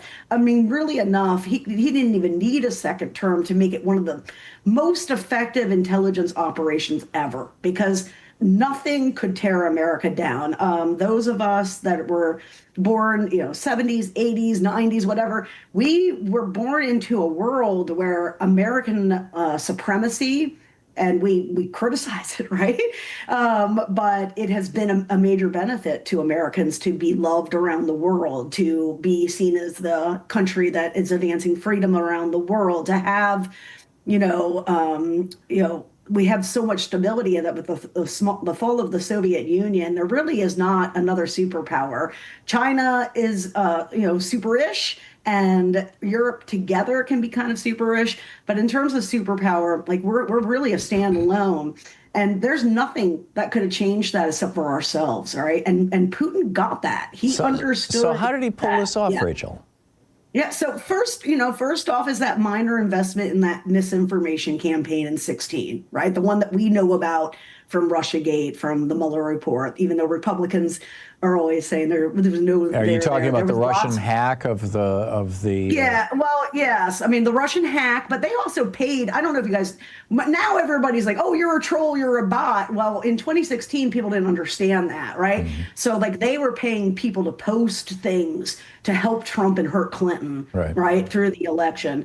And I think he was just trying to, mess around because he could mostly. We have a Wild West First Amendment when it comes to political speech, unlike many of the other democracies. So I think it was a matter of opportunity and, a way to kind of cause some, like, in his mind, good trouble, because Putin, unlike Trump, is not dumb. Right. Well, and he always hated Hillary. Yeah. Oh, always, right? Yeah. And so it is, that was a long-term personal vendetta, right? Yeah, just mentioned Victoria Nuland. So think about where the U.S. is now. I mean, if you want optimism, don't read The Cycle, because it's reality straight with no chaser. We are in a situation where we may not be able to, transfer power. I mean, I know people have this optimism. Well, in 3 years, we only got 3 years. Next president, next. I'm like, that's optimistic, guys, because I'm not sure where this is going to end, but it can't end good for us. And anything that's bad for us is great for Vladimir Putin. So he is really having a decade. Like, he must be so happy every day watching. So he made a major investment in Trump back in 2016, and that's fairly well documented. I mean, the Mueller document even points out 10 criminal actions, obstruction of justice actions by Donald Trump himself, for which Trump could be indicted. I mean, this is right there in the Mueller report. Any idiot can read it. So that was 2016. What about 2024? Yeah, so, who knows, right? Because it is, Elon owns X. X is no longer operated in the way that it was even in the 2020 election. 2022, I mean, I don't know if people remember, Elon bought X 10 days before the 2022 midterms. And, it took him a while to kind of get it to where it is now. It's very interesting. I just saw a report come out that was looking at public opinion by news source, social media source, and it was like all of the other things, Reddit and Instagram, whatever it was, like the sentiment for Trump was really low. But in X, he was still had positive approval numbers, right? So what happened in 24, we'll never know, because I am convinced that he did it again, right? But now, if you subpoenaed records from Elon Musk, would he even give them up? There's nobody to subpoena them. There's no federal law enforcement for us, right? We see that with Renee Good and Mike and Alex Preddy. There's the federal apparatus involved. It has to be put into motion by the DOJ and the FBI director, right? So it is, and the attorney general, and those people are all, so there's, I have no idea. We don't know exactly. We suspect that in the millions, especially, that were coming in. I mean, I think it was like the $2 billion, $3 billion election cycle, that was happening still on X, but we do know. We don't know if it's happening, but we do see the results that public opinion is skewed only amongst X users. And well, there was a very brief period there where on X where Elon Musk had everybody's country of origin listed, and suddenly we discovered that a huge quantity of these pro-Trump accounts were actually operating out of the Philippines or out of Malaysia or out of China or whatever. So he shut that down. But those are probably people who were in Putin's orbit. Oh, absolutely. I mean, he had American influencers. I mean, our justice system under Biden was so weak, right? But there are a couple of influencers who have, I'm talking about million people audience sizes, big. I mean, that's big. Okay? And they were on the Russian payroll. They were getting paid $400,000 a month through a company that was getting the money through Russia. And and the content, of course, was all pro-Russian, right? And yet they told the FBI, oh, well, I didn't know where the money was from. And apparently the FBI just was like, okay, well, we'll take your word for it, right? Come on, you want me to believe? Tom, you've been in alt media forever. If somebody was paying you $400K a month, you'd be like, where is that coming from? Because that's a lot of money, right? You would think. So we know for sure that there is still this Russian influence. And you're right. The location thing was funny because in Elon's inverse reality, it's us that would fill Twitter with bots from China, right? Like in their formulation. And it just really showed that the reality is that it's coming from the right and it's coming from Russia. Yeah. Do we see, we're talking with Rachel Bitecofer, Dr. Rachel Bitecofer, the political scientist. Her newsletter is The Cycle on Substack, and her latest book is Hit 'Em Where It Hurts. In fact, I was at her book signing here at Powell's. It was great fun, and we had a nice meal afterwards. We did. So, Rachel, are we seeing, I mean, we've got an election coming up here in 9 months, more or less. Are we seeing any indications that the Russians that Putin is inserting himself into this election? Or is this just mostly going to be, homegrown American billionaires who see Trump as their ticket to not having to pay taxes or being able to pollute the atmosphere without cost? Oh, definitely, right? So what I think about with the Russian interference is that it was the kindling, right? And now the fire is burning. We could have zero Russian influence, which won't happen. That said, guys, I mean, just to leave people on a somewhat positive note, these midterms are going to heavily favor Democrats. So even if there is some manipulation of X or whatever it might be, it's not going to be enough to hold back a strong midterm effect because what Trump is doing is so controversial and it's got people so upset, right? And that's what made me, my bread and butter in 2018 was pointing out, look, when you're the out party, you get the base gets really excited. That's true. But the other thing that happens is in our system, even if you're not Donald Trump, if you're just a normal president, what you have to promise to win election, right, is bold, big policy things.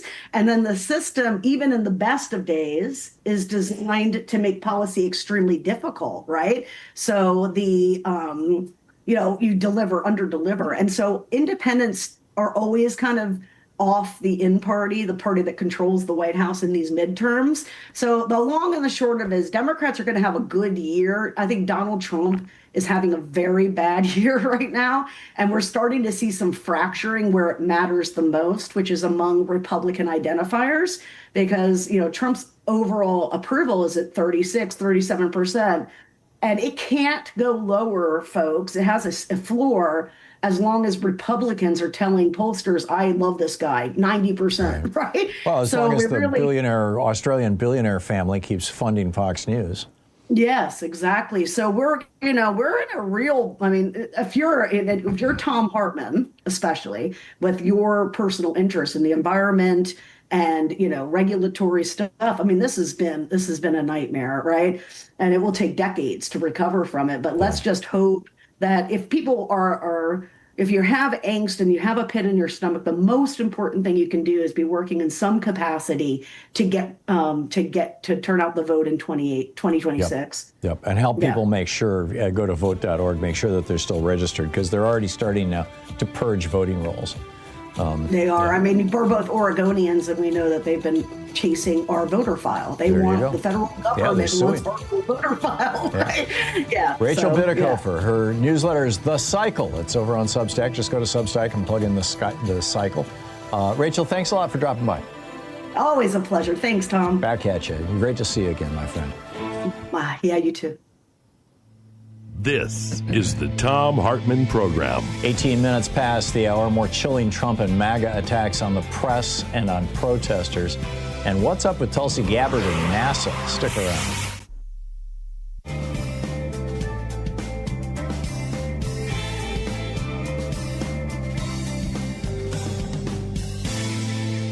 And welcome back. Christopher in I was going to go to Michael, but he's listening on Sirius XM, so I'll go to him when Sirius XM is back with us. Christopher in Vancouver, Washington. Tom. Hey, Christopher, what's up? Thank you, sir. Got some local news for you. Mm-hmm. I called both of my senators. I live in Washington State, and I asked them just for two things. I talked to the staffers, unfortunately.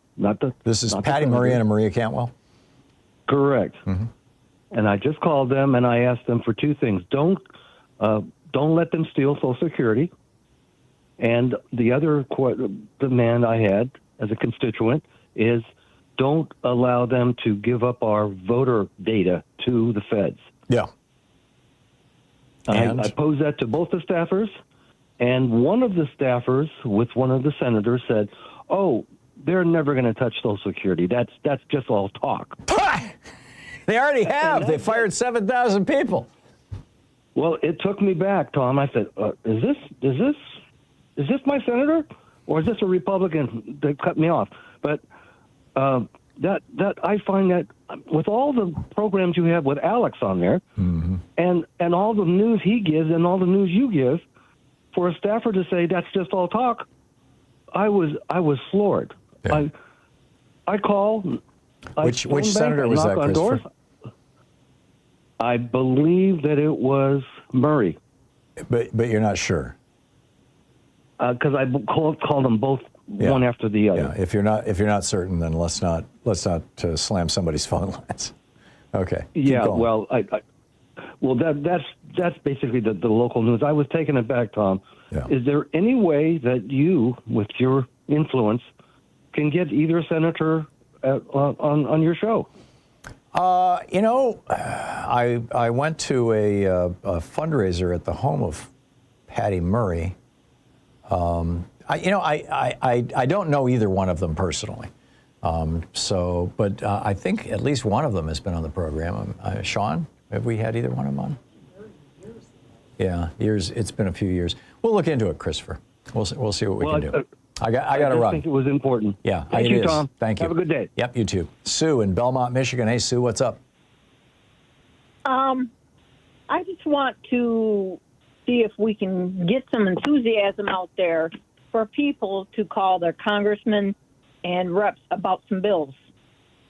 Of course, there's the defund ICE, and I don't know if that right now is in Congress or back in Senate. Mm-hmm. And then the other one is the SAVE Act, and you already talked a bit about that. That's going to affect us married people and some of us who are seniors. Mm-hmm. And then there's another bill, and I was trying to get through last Friday about this, but there wasn't enough time. Oklahoma Senate Bill number 1554. Do you know what that's about? Nope. Okay. As it stated, no non-governmental organization shall knowingly or recklessly provide material support for the benefit of any illegal immigrant or asylum seeker within this state. Now, I don't know if that means within Oklahoma. So they're trying to criminalize helping people avoid ICE, right? Right. Yeah. So, and churches are notorious for helping people. Yeah. So they're coming after the churches. Oh, geez. Well, I'm not surprised. I mean, these people are phony Christians. They exploit and use and pretend to Christianity. But, if Jesus showed up, they'd be the first to be nailing him on the cross. Sue, thanks for the call. Yeah. Well said. Well said. 22 minutes past the hour. We'll be right back.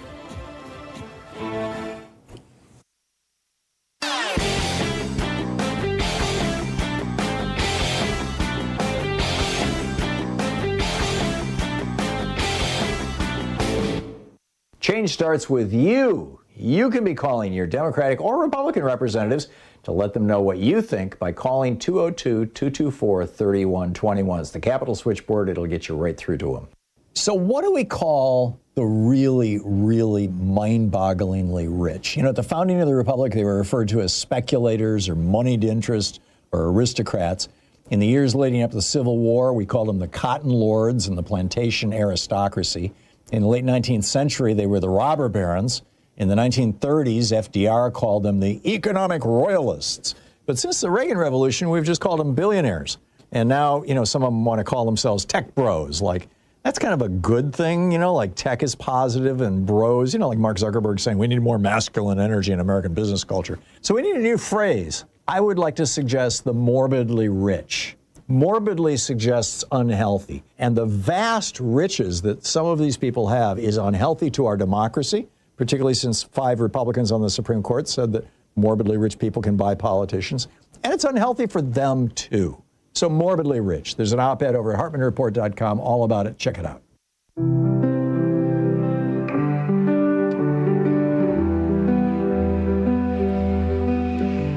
They told us a story, said it was ours to own. A house, a job, a place to call home. Our fathers and mothers worked their hands to the bone. Believed in a promise, never felt so alone. Now it's the betrayal of the American dream. What we once held high is unraveling at the seams. From the factories to the fields, we're losing ground, while the ones at the top, they just doubled down. The betrayal of the American dream. They've stolen the future, silenced the scream. Unions busted, wages kept low. Millionaires buying out what they don't even know. They talk about freedom, but it comes at a cost. And the soul of the nation is everything we've lost. This is the betrayal. 25 minutes past the hour. So the FCC has opened an investigation into The View on ABC. Their argument is that this 1934 law, Section 315 of the Telecommunications Act, that says if a broadcast station permits any legally qualified candidate for public use to use its facilities, it should provide an equal opportunity to all of the legally qualified candidates for that office. And The View had James Tallarico on, who's running for the Senate down in Texas. I wonder if they're going to start applying this to Fox News. Every time they have a Republican on who's running for office, of course they're not going to. I mean, they're going after The View because the ladies on The View consistently trash talk Donald Trump, or at least most of them do. Anna Gomez, who's an FCC commissioner, said, quote, "Let me be clear on what this is. This is government intimidation, not a legitimate investigation. The real purpose is to weaponize the FCC's regulatory authority to intimidate perceived critics of this administration and chill protected speech. That is not how a free society operates. The First Amendment protects the right of daytime and late-night programs to cover newsworthy issues and express viewpoints without government interference. I urge broadcasters and their parent networks to stand strong against these unfounded attacks and continue exercising their constitutional rights without fear or favor." Now, she's a commissioner on the FCC, the same FCC that is investigating The View, because Brendan Carr, the right-wing crank that Donald Trump put in charge of the FCC, is like, "Hey, Donald, how can I kiss your ass better today? Can I shine your shoes? I can do a spit shine for you, Donald." Yeah. So here we go. 27 minutes past the hour. What's up with Tulsi Gabbard and the National Security Agency? Something stinks. I'll tell you about that after the break, and I'll pick up your calls. You're listening to the Thom Hartmann Program. Call 202-808-9925. It's your media support group for We the People. We'll be right back.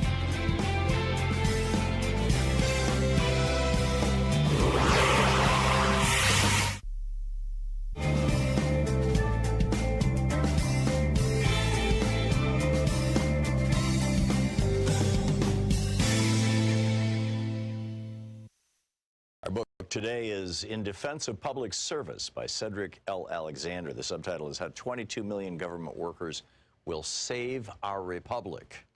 This is from Chapter 1, Civil Servants and Servant Leaders. Unelected public servants are found at all levels of government, federal, state, and local. But the modern model for all is found in the federal employment systems. More specifically, it is in the concept and operation of the federal civil service system, which governs the appointment and tenure of most federal workers. Those who believe that the unelected federal bureaucracy is a deep state covertly dedicated to the overthrow of elected government see the civil service as a fundamentally unconstitutional innovation, a monster of very recent creation.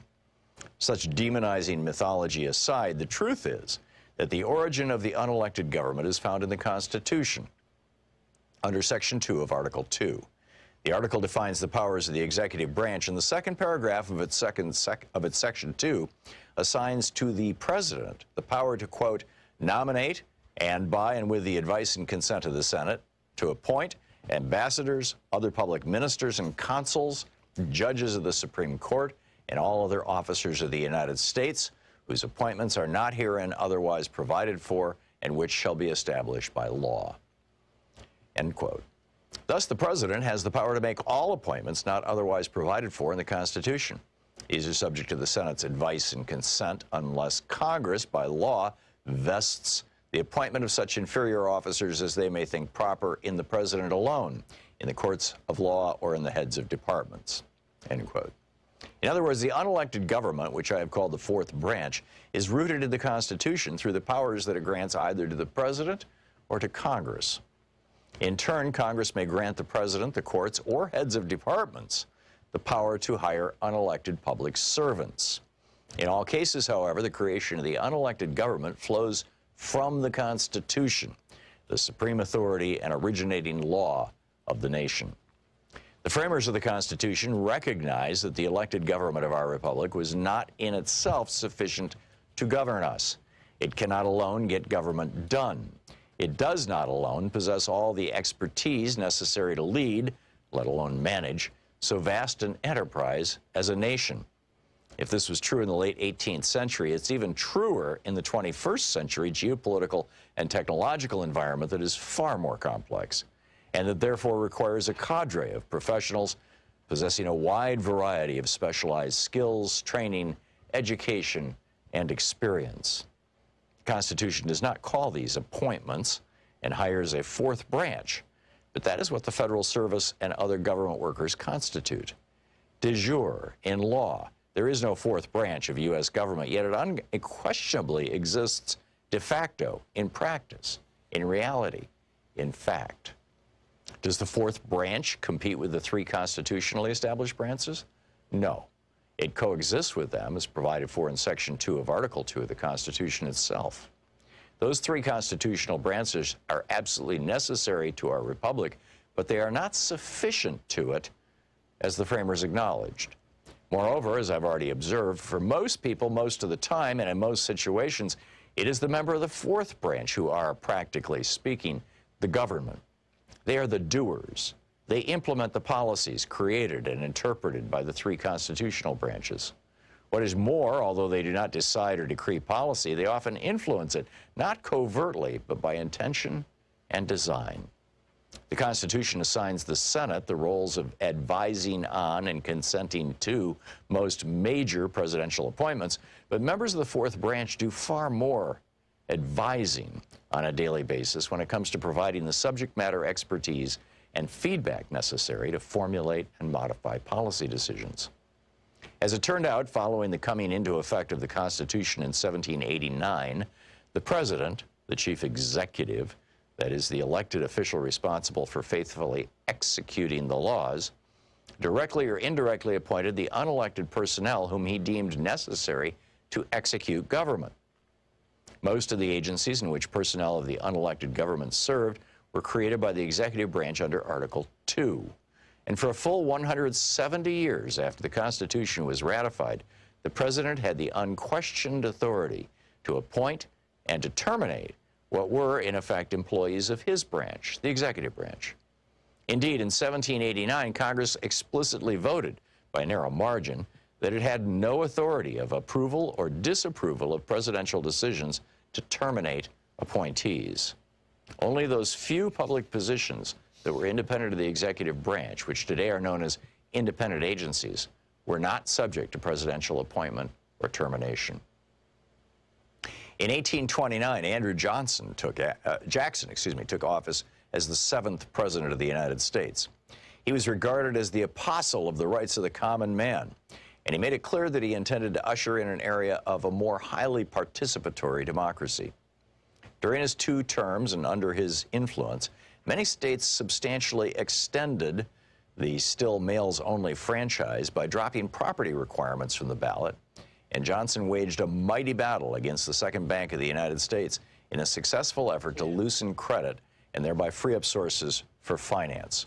In Defense of Public Service by Cedric Alexander.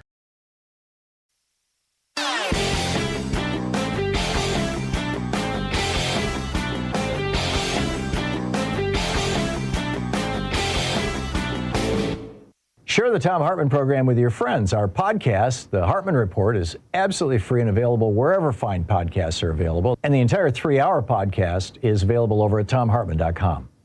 So have you noticed that the Republicans are pretty much not talking about a constitutional convention anymore? They used to be gung-ho to rewrite the Constitution. You know, they wanted to put corporate personhood in there. They wanted to change it so that women can't vote. They wanted to do away with the election of senators, repeal the 17th Amendment, take us back to them being appointed by the states.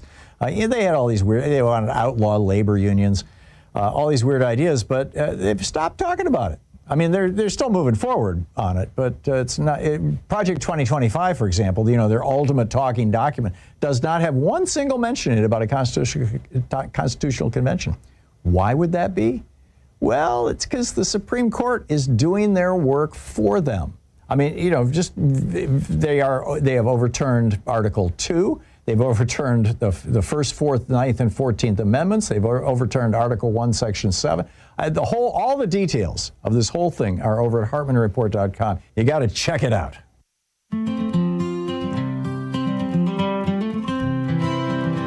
First they came for the communists, and I did not speak out because I was not a communist.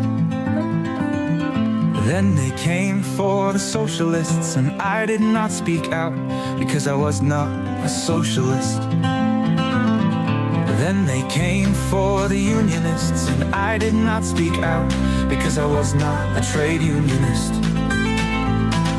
Then they came for the Jews, and I did not speak out because I was not a Jew. Then they came for me. No one left to speak for me. If we stay silent, the darkness will spread, turning neighbor to foe, filling hearts with dread. It's our time to rise, it's our time to fight for justice, for freedom, to stand in the light. 36 minutes past the hour. Welcome back. So this story goes back to April.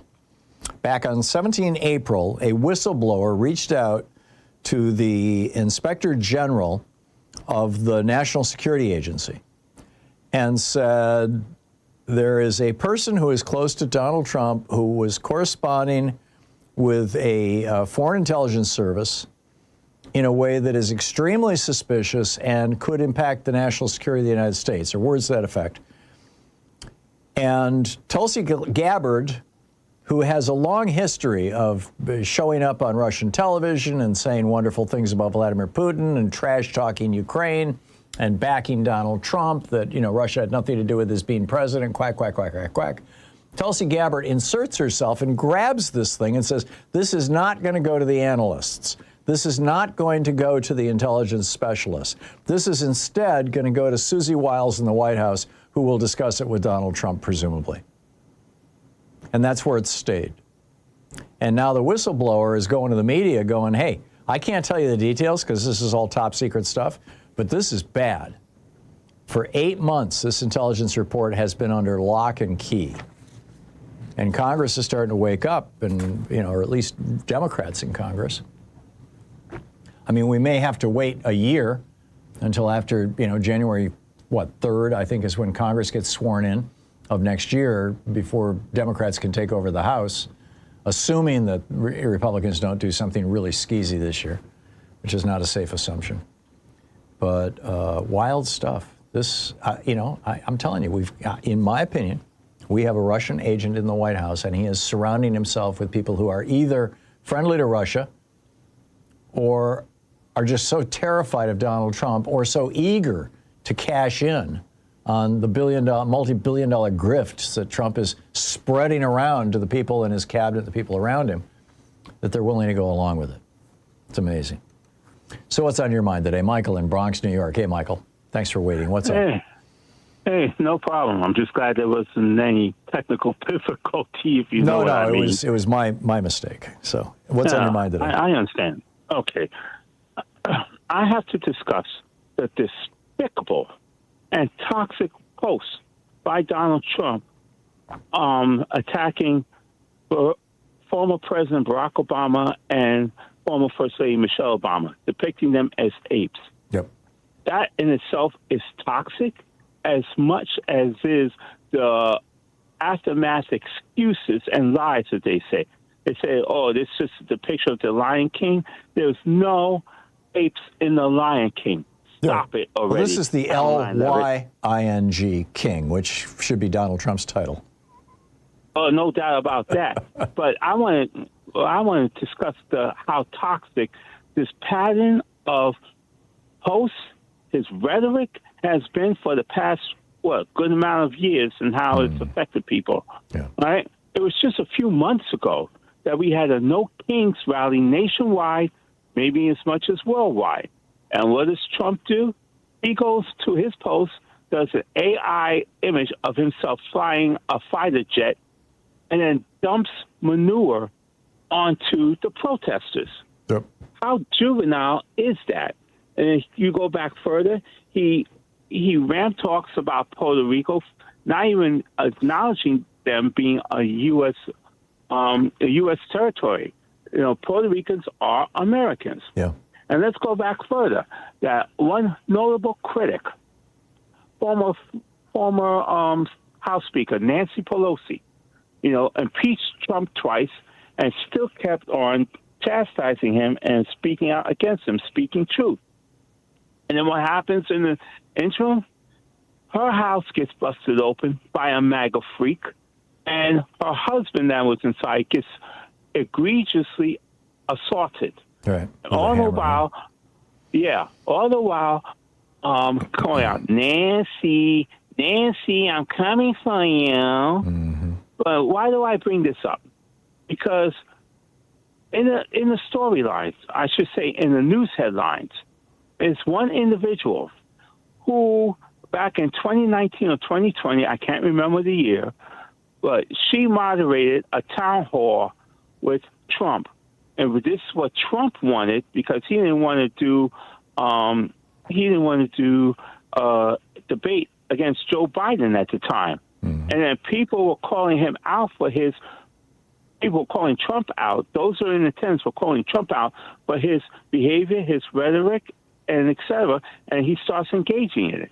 And then the moderator said, why are you engaging in such, juvenile rhetoric and attacks? You're supposed to be the president of the United States. She stood up to Trump and had no problem in going day to day, reporting what is truth. Even if it's the bad news against Trump, she will report it. You know who that person is? No. Savannah Guthrie. The same Savannah Guthrie whose mother was abducted, and they're trying to bring back safely. Now, I'm going with this, Tom. Yeah, I had not put that two and two together. Yeah, so I'm hoping I'm wrong on this. So you think this is a politically motivated kidnapping by some Trump maggot? It could very well be. I'm just guessing on my part, but when you see the pattern of destructive rhetoric on Trump's part, on MAGA's part, their destructive actions as well, I for one cannot put it past them. Yeah. I mean, it could be a lead, it might not be, but it's something to consider. I hope and pray to God they find Nancy safely. Savannah, I'm praying for you and for your entire family. God bless you. There you go. Thank you, Michael. Wow. John in Seattle. Hey, John, what's up? Yeah, good morning. Thanks for taking my call. Sure. I was watching Morning Joe this morning fairly early, and there was a journalist on there named Matt Lewis, and has a news letter Substack. Mm-hmm. and he was discussing how his article is written, how ICE is buying America's local police forces. Mm-hmm. And he was going on about they're buying up these local police stations and taking over the police now. Really? Yep. He said no one knows about it. This is all new, and it's a Substack that you should check out. Matt Lewis is the journalist, and he was mentioning that now they're buying up because they go broke or they don't have a lot of funding or money. Right. They're going in and buying up these police stations. Wow. And then so the police will end up he's nationalizing the police force. Yeah. Well, of course. I mean, this is what Hitler did. This is, I feel this. Jeez, it's amazing how he's just so he's running. Forfeiting the taxpayers' dollars over towards buying up police stations now. Yeah. And Matt Lewis was really good. This guy was pretty informative. Yeah, I'll have to So check I highly it out. recommend you check that out and look into that. Thanks for the tip, John. Appreciate the call. It's 44 and a half minutes past the hour. I'll be back with more of your calls in just a minute. Stay with us.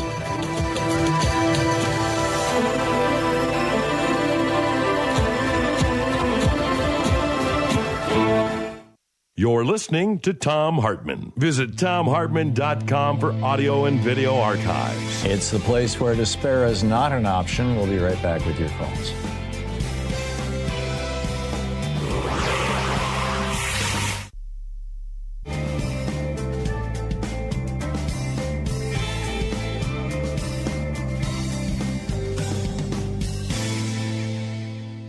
And welcome back, Alfredo in Mountain View, California. Hey, Alfredo, what's on your mind today?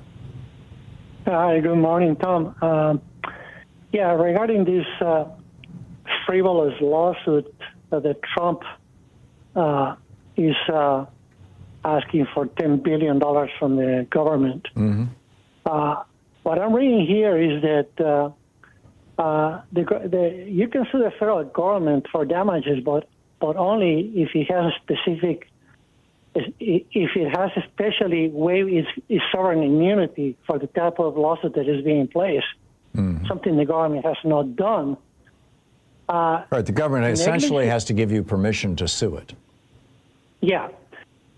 And also, negligence and personal injury under the FTCA Act, you can sue for injuries, property loss, or death caused by the negligence or wrongful act of a federal employee acting within the scope of their employment.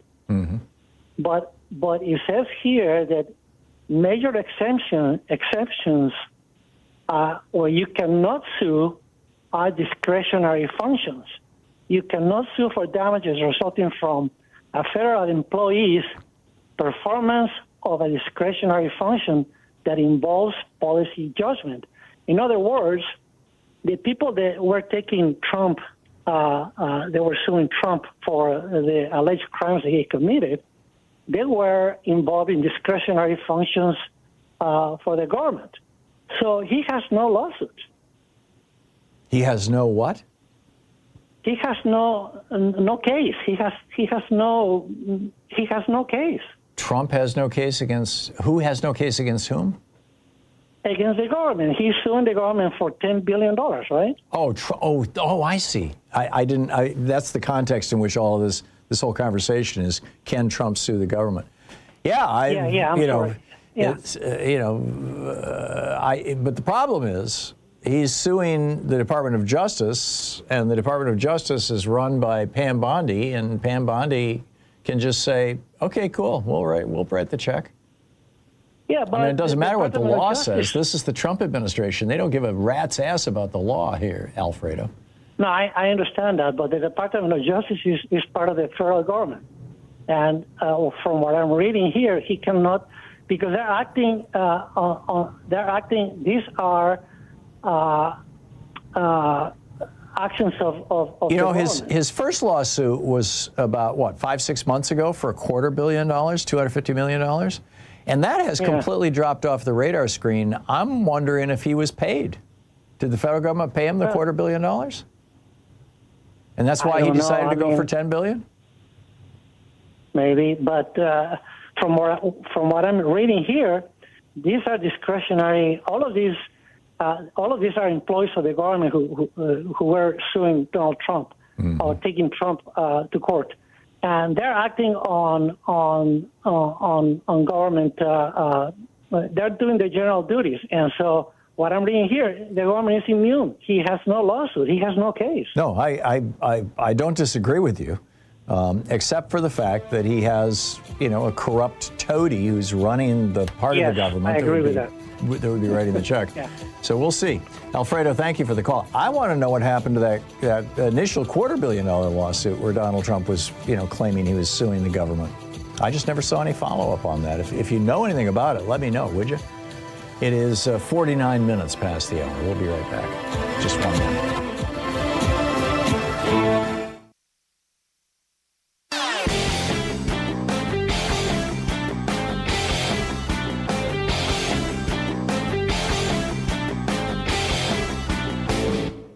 Hey, thanks so much for sharing our program and for reaching out to our stations and sponsors and letting them know that you're listening. It really means a lot to us. Welcome back. 49 minutes past the hour. Picking up your calls here. Monica in Chireno, Texas. Hey, Monica, what's up? Hey, I am so angry about ICE. I came to the United States as an immigrant. I filed a declaration of intention to become a citizen in 1964. Wow. Okay? I worked at CBS News at that time. And Dan Rather wrote a wonderful letter saying, oh, yeah, she's okay. Yada, yada, yada. Right? Yeah. So from 1964, and I had all my paperwork and my green card, it took 64 to 72 before I became a citizen. So it took 6 years. Okay? Yeah. Now, can you imagine a black person, a brown person in the United States exiting their country for something horrible to happen to them, to come to the United States and be safe and have no paperwork? Right. We have to. Well, even having paperwork doesn't matter anymore, Monica. The two people that I described in the last hour who were beaten, one of them nearly killed by ICE, were both here, who came here the same way you did. They came in and they applied for citizenship, and they were on the path to get a green card and the whole bit. And then ICE came along and said, nope, we're not accepting any more refugees. We're not accepting any more immigrants unless they come from countries that have white skin. If you're from Norway, you're good. But any place else, you're screwed. And we're going to throw you in prison and beat the crap out of you. Yeah, but that's exactly why reporters, people like you, need to determine what the laws are. You know, Elon Musk devastated this country. How many people did he remove from the immigration department? Yeah. You know, it took me 6 years from the time I applied till the time I was given the card. At any rate, I'm so angry. Earned your citizenship, yeah. No, I get it. I share your outrage, Monica. And, you know, I have some very close friends who have green cards and who, and also we have a friend who's Hispanic. He came to this country before the Reagan thing, you know, as a child. And his parents were included in that everybody gets citizenship thing that Reagan did in '86. He's been a citizen since then. You know, he's a friend of ours. His son was born here, and he is like afraid to drive around, and his son is afraid to go to like Home Depot and stuff. You know, I mean, it's just like even being a citizen doesn't seem to count anymore. It's crazy. So. It's insane. Let me tell you one quick thing. I went to renew my driver's license in the state of Texas, right? And I took my immigration card and all of the stuff. And they looked at it and they said, well, that number doesn't justify today's. We have to investigate it. They made me drive without a license for 3 months. When was this? I'm sorry? When was this? This was last year. Yeah, okay. Yeah, Trump. Trump In other words, was Trump and Paxton and yeah. Oh, God. Amazing. Texas is horrible. Yeah. Well, Monica, I wish you the very best. I'm sorry you're stuck in Texas there, but thank you for sharing your story with everybody. It's important for people to do these things. That takes some courage. Thank you so much for the call. Mike in Somerville, South Carolina. Hey, Mike, what's on your mind today? Hi, Mike from New York stole my thunder. I wanted to say the very same thing that he said, and. Which is that Savannah Guthrie challenged Donald Trump on television and pissed him off, and that's possibly why her mother's gone? No, about calling the Obamas apes. Oh, yeah, that's pretty disgusting, isn't it? And that is.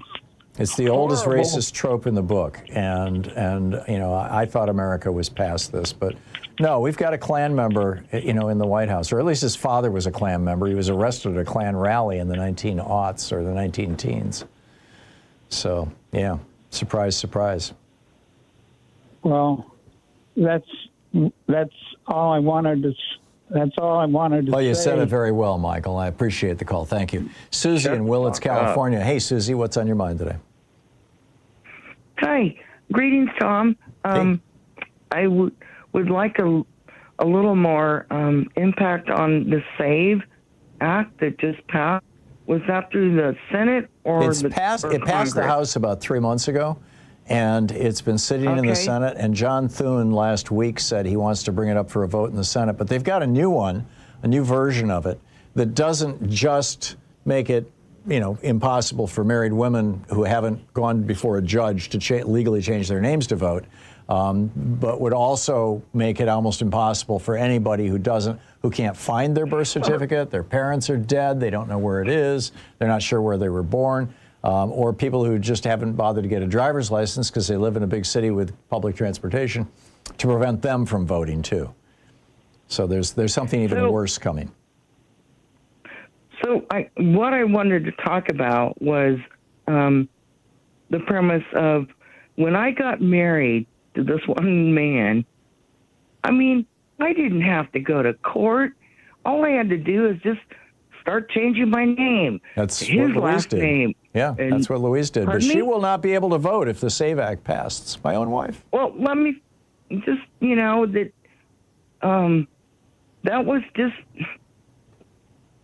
So, at any rate, we divorced, and then the ugly really started to come out, and this is in a northern part of California. I really want to say the name, but I'm going to say they're not red; they're scarlet.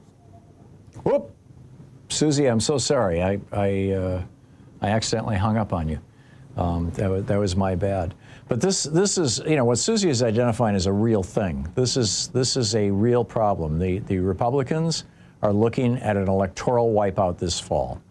So they're going to be doing everything they can. They're going to try to confiscate the vote. They're going to try to have ICE at polling places to scare away brown and black people. They're trying to pass this so-called SAVE legislation that says that your birth certificate has to have the same name as your ID. And if it doesn't, and you don't have a paper from a judge saying that you legally changed your name, you can't vote. And all of this in the name of the crisis of non-citizens voting in America, a crisis that literally does not exist and never has. Never has. It's incredible. On the other side of the break, we're going to hear from Citizens for Responsible Ethics in Washington about the latest Trump scandal in the voter rolls. Stick around. You're listening to Thom Hartmann.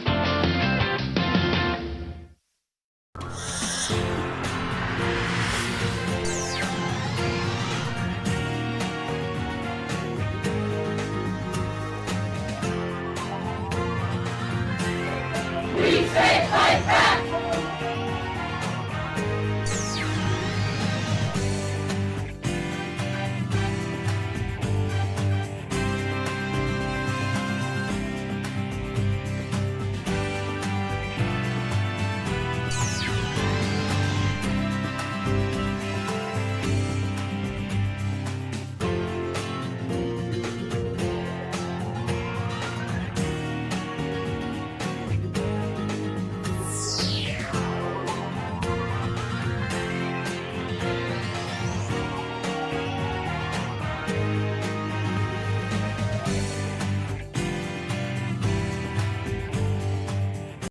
It's the Thom Hartmann University Book Club. Today we're reading from The Undercommons, Fugitive Planning and Black Study by Stefano Harney and Fred Moten. This is from the introduction. It starts with love, exchange, fellowship. It ends as it begins, in motion, in between various modes of being and belonging, and on the way to new economies of giving, taking, being with and for. And it ends with a ride in a Buick Skylark on a way to another place altogether. Surprising, perhaps, after we have engaged dispossession, debt, dislocation, and violence, but not surprising when you have understood that the projects of fugitive planning and black study are mostly about reaching out to find connection. They're about making common cause with the brokenness of being, a brokenness, I would venture to say, that is also blackness, that remains blackness, and will, despite all, remain broken because this book is not a prescription for repair. If we do not seek to fix what has been broken, then what? How do we resolve to live with brokenness, with being broke, which is also what Moten and Harney called debt? Well, given that debt is sometimes a history of giving, at other times a history of taking, at all times a history of capitalism, and given that debt also signifies a promise of ownership but never delivers on that promise, we have to understand that debt is something that cannot be paid off. Debt, as Harney puts it, presumes a kind of individualized realization to a naturalized economy that is predicated upon exploitation. Can we have, he asks, another sense of what is owed that does not presume a nexus of activities like recognition and acknowledgement, payment and gratitude? Can debt become a principle of elaboration? Moten thinks Moten links economic debt to the brokenness of being in the interview with Stefan Shukatis, who he acknowledges that some debts should be paid and that much is owed, especially to black people, by white people. And yet he says, I also know that it is, that what it is that is supposed to be repaired is irreparable. It can't be repaired. The only thing we can do is tear this stuff down completely and build something new, end of quote. The Undercommons do not come to pay their debts, to repair what has been broken, to fix what has been undone. If you want to know what the Undercommons wants, what Moten and Harney want, what black people, indigenous people, queers, and poor people want, what we, the we who cohabit in the space of the Undercommons want, it is this. We cannot be satisfied with the recognition and acknowledgement generated by the very system that denies A, that anything was ever broken, and B, that we deserve to be the broken part. So we refuse to ask for recognition, and instead we want to take apart, dismantle, tear down that structure right now. That right now limits our ability to find each other, to see beyond it, and to access the places that we know live outside its walls. We cannot say what new structures will replace the ones we live with yet, because once we have torn stuff down, we will inevitably see more and see differently and feel a new sense of wanting and being and becoming. What we want after the break will be different from what we think we want before the break, and both are necessarily different from the desires that issue from being in the dark. Let's come at this by another path. In the melancholic and visionary 2009 film version of Maurice Sendak's Where the Wild Things Are, 1963, Max, the small seeker who leaves his room, his home, his family to find the world beyond, finds a world of lost and lonely beasts, and they promptly make him their king. Max is the first king the wild things have had, whom they did not eat, and who did not, in turn, try to eat them. And the beasts are the first grown things that Max has met, who want his opinion, his judgment, and his rule. Max's power is that he is small while they are big. He promises the beasts that he has no plans to eat them, and that this is more than anyone has ever promised them. He promises them that he will find ways through and around and will slip through the cracks and re-crack the cracks if they fill up. He promises to keep sadness at bay and to make the world with the wild creatures that roared their terrible roars and gnashed their terrible teeth and rolled their terrible eyes and showed their terrible claws. That Max fails to make the wild things happy or to save them or to make the world with them is less important than the fact that he found them and he recognized in them the end of something and potentially the path to an alternative in his world, or an alternative to his world, excuse me. The wild things were not the utopian creatures of fairy tales. They were the rejected and lost subjects of the world Max had left behind. And because he shuttles between the Oedipal land where his mother rules and the ruined world of the wild, he knows the parameters of the real. He sees what is included and what is left out. And he is now able to set sail for another place, a place that is neither the home he left nor the home to which he wants to return. Moten and Harney want to gesture to another place, a wild place that is not simply the leftover space that limbs real and regulated zones of polite society. Rather, it is a wild place that continuously produces its own unregulated wilderness. The zone we enter through Moten and Harney is ongoing and exists in the present, and as Harney puts it, some kind of demand is already being enacted, fulfilled in the call itself. While describing the riots of London in 2011, Harney suggests that the riots and insurrections do not separate out the request, the demand, and the call. Rather, they enact the one in the other. The book is The Undercommons, Fugitive Planning and Black Study.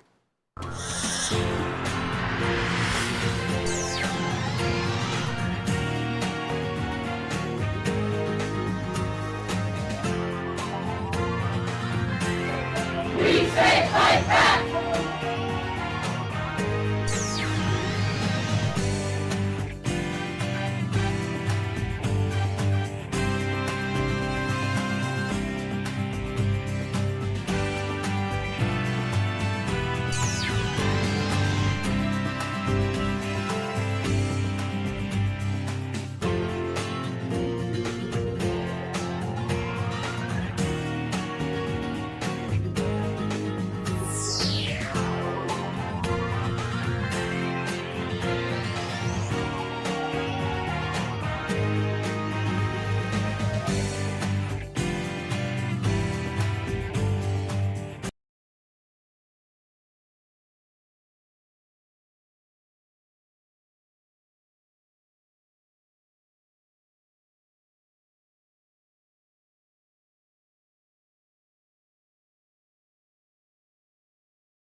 This is the Thom Hartmann Program.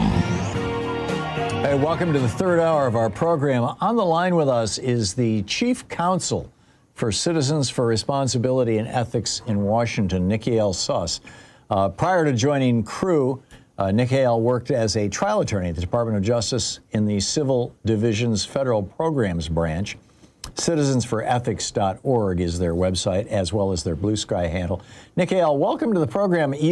Tell me about this remarkable story about how people are right now being kicked off the voting rolls in anticipation of this fall's election. Thank you, Tom, for having me. So the case that Crew brought on behalf of the League of Women Voters and EPIC, which is a privacy rights organization, we are challenging the Department of Homeland Security's expansion of what's called the SAVE system.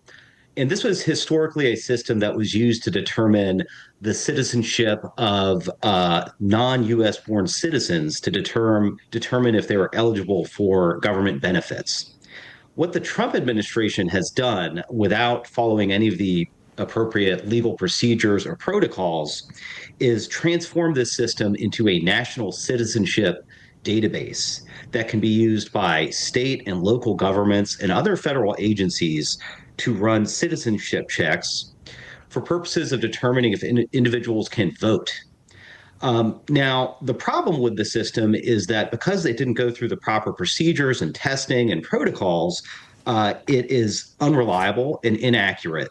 And what we've seen is that in a number of states that have used it, the system is wrongly identifying eligible U.S. citizen voters as non-citizens, and that individuals who became U.S. citizens either through naturalization or derivation once their parents became naturalized citizens, that they are uniquely at risk at being misidentified as non-citizens by this newly expanded SAVE tool. And we're seeing that particularly in states such as Texas that have been aggressively using this new tool to conduct voterless maintenance. And the lawsuit that we have brought on behalf of the League of Women Voters seeks to challenge that system and to have the government take it offline because it is not only improperly identifying eligible voters as non-citizens, but also the government doesn't have any legal authority to create this new system. Wow. Now, back in 2000, in the 2000 election, Jeb Bush was governor of Florida. George Bush was governor of Texas. They wanted to reduce the number of black and Hispanic voters. Black and Hispanic voters draw from a much smaller pool of names than do white voters. White voters come from, countries that speak a whole wide variety of languages, Estonian, Latvian, Lithuanian, et cetera. Whereas most Hispanic voters have Spanish names, and a lot of black voters have names of, former presidents and things like that. And so George W. Bush gave Jeb Bush the Texas felon list, and they matched the Texas felon list against the Florida voter list. And of course, there was, a Juan Gonzalez in the prison in Texas, and there were a bunch of Juan Gonzalez's in Florida. And so the net of this was that 70, 80, 90,000 people, mostly black and Hispanic, got knocked off the voting rolls just a month or so before the election, allowing George Bush to win by 537 votes and putting him in the White House. Is that sort of little game that they've been playing? And that's not the only example of this, by the way. Is that kind of thing play any role in this, or is this separate from that altogether? Is the save list being used in a way that doesn't, where you don't have that crossover, where it's more likely to knock black and Hispanic people off because their names are less likely to be unique? So it's a great question, Tom. The short answer is yes. There are similar concerns around how the government is using this system as well. And that is because whenever you try to match two data sets against one another, there is a risk that you're going to have false positives where you're linking two people's records together because they have, as you know, similar names or the same names, which is particularly common among some communities, particularly Hispanic communities. Or because the identifier that the government is using is not unique. And on the latter point, one of the problems with how the government is using this new system is that they are conducting searches using the last four digits of the potential voter registrants' Social Security numbers. The last four digits of a Social Security number is not a unique identifier. Millions of Americans have the same last four digits of a Social Security number. Yeah, it's 1 in 10,000. So there's a risk. Yeah. Right.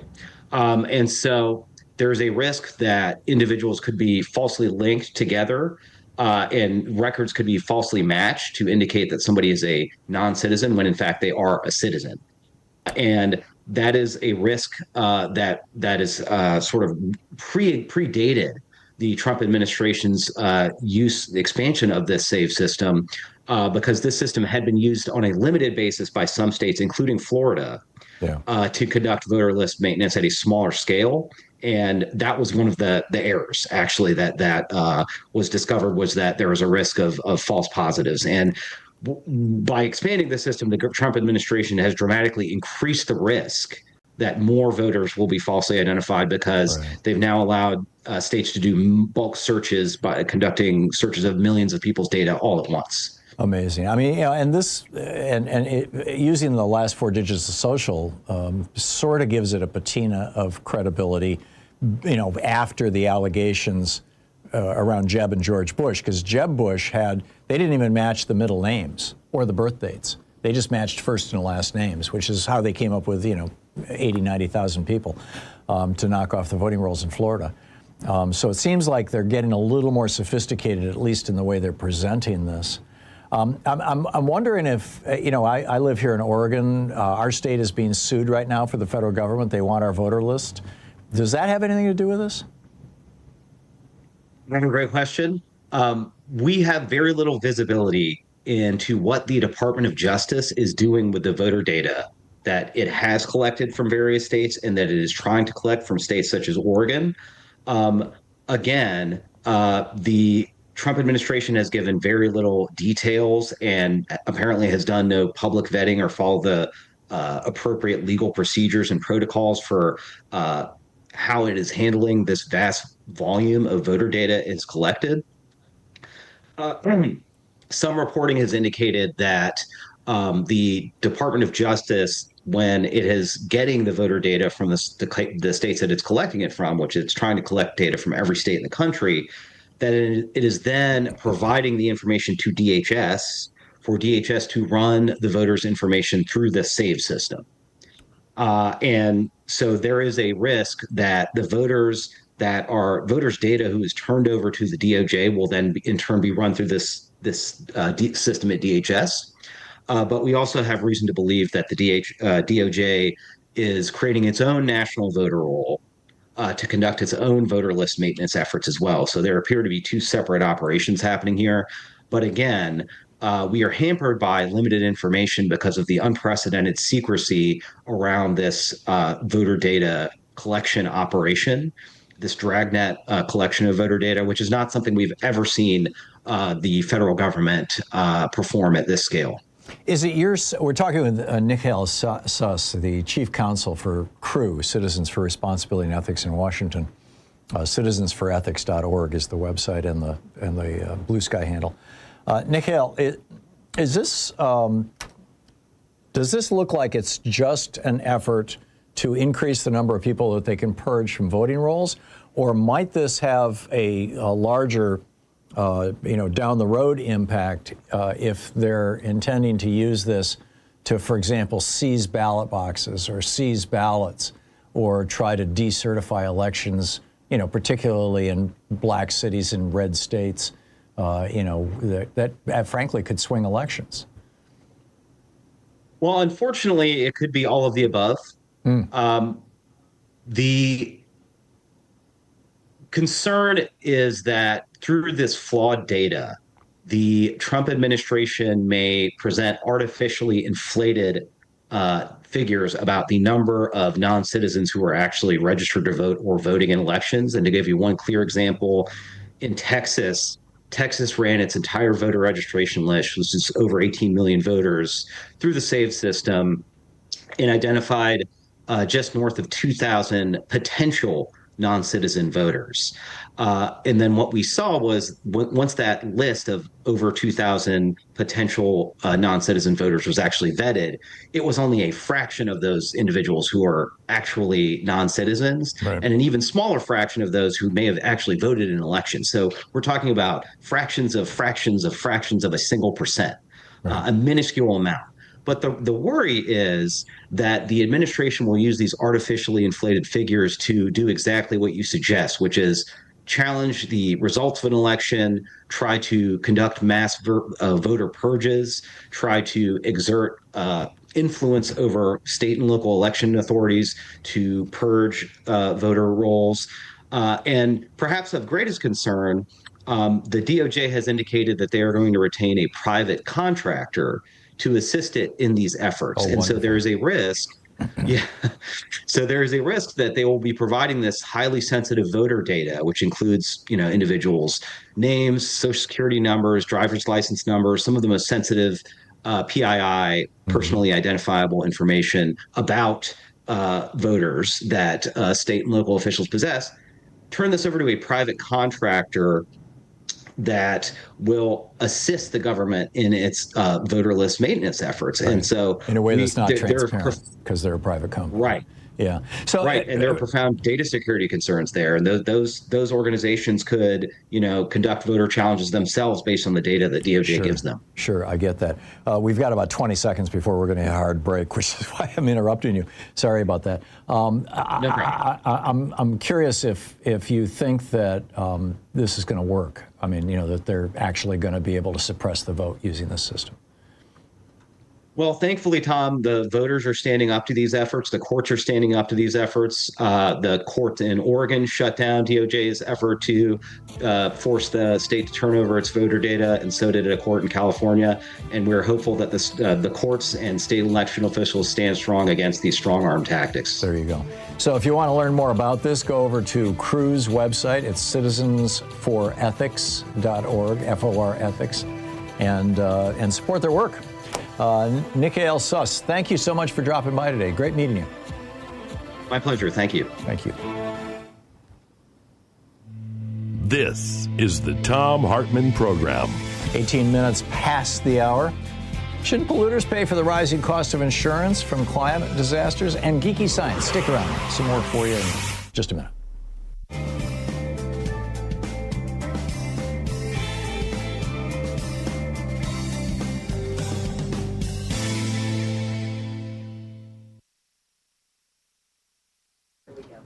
The website is Citizens for Ethics. What does it say here? Oh, yeah, it does. Yeah, Citizens for Ethics. Yeah. Okay, welcome back. Thought I had something wrong there, but apparently I didn't. All right, let's pick up some calls here. Find out what's on your mind. Gabe in Placerville, California. Hey, Gabe, what's up? Hey, Tom, how are you? Good. Hey, I called in last week, and I didn't get to the topic I wanted to ask because it kind of got sidetracked talking about that awful racist image that Trump put out. But I wanted to ask you, do you think that state local police and sheriff's offices in sanctuary states and counties and cities can be fully trusted to not cooperate with ICE? I think it depends on the jurisdiction. You've got some states that are mandating that no jurisdiction within their state can cooperate with ICE. This is a public safety issue, by the way, which I'll explain in just a second. But in those states where it's been essentially outlawed, you still have local sheriffs or local police chiefs or whatever, particularly in small towns, who are very friendly with MAGA and will be cooperating with ICE. So no, I think it's relatively unenforceable. And just to put this in context, Gabe, and for our listeners, the problem is if you are the police chief or the mayor of a city, and you've got a Hispanic population, and some of that population is undocumented, your primary concern is public safety, not whether people are in the country legally or illegally. And if there is a criminal, in that community, and they are abusing people, raping women and breaking into houses and whatever, you want people to feel free to dial 911 and say, "Send the police. We've got a problem here." But if they know that when they call the police are going to say, "Are you a citizen?" and suddenly the person reporting the crime becomes the criminal, they're not going to call. And then you don't have public safety anymore. So that's the big problem. Did I answer your question, Gabe? I agree. But I think also, I heard that. I know you talked about that before on your show. Yeah. But I think also what's been going on with police cooperating with ICE and sheriffs and so forth is in regards to protesters. And I know in Alhambra, California, there was an activist who was following some ICE agents around, trying to document them, and basically the ICE agents called the cops, and the cops cut her off and stopped her from following the ICE agents. Right. And she got out and was kind of filming the cop, and she said, "Are you working with ICE?" And he just kind of went mum. He didn't want to talk about it. Yeah. And then the ICE agents later pulled back up and started harassing her, asking her if she's a citizen. Expect this to get worse. This is police state tactics, and these guys are feeling empowered because they've got Fox News behind them. They've got a billionaire family out of Australia who has apparently a vested interest in ruining America, and Putin loving people in the White House. This is just a mess. Gabe, thank you. Yeah, this is going to get worse. Thanks for the call. 22 and a half minutes past the hour. I'll be back with you in just a minute. Stay with us.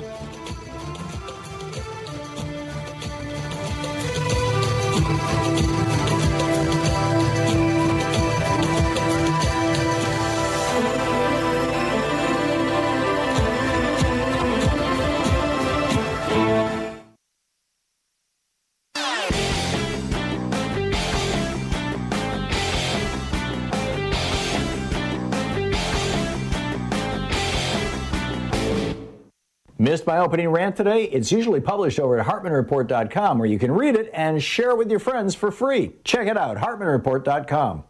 Human beings have a couple of unique characteristics. The first is that we can be very tender and loving and concerned and caring toward people we perceive as being our group, us. We can also be extraordinarily violent against people that we consider to be them, if we think of them or this other as a threat. Probably the classic example of this is Adolf Hitler convincing Germans that, Jews were a threat to them and good Germans going along with the Holocaust. Well, this othering is built into our DNA. This is, ancient stuff. And the Republican Party, since the time of Nixon, when he started, picking up the white racist vote after Democrats laid it down in the 60s, the Republicans have been using this to try to other minorities in America as a political strategy. And this is really deadly stuff. There's a whole op-ed about it over at HartmannReport.com. Is othering human nature's deadliest instinct? Check it out.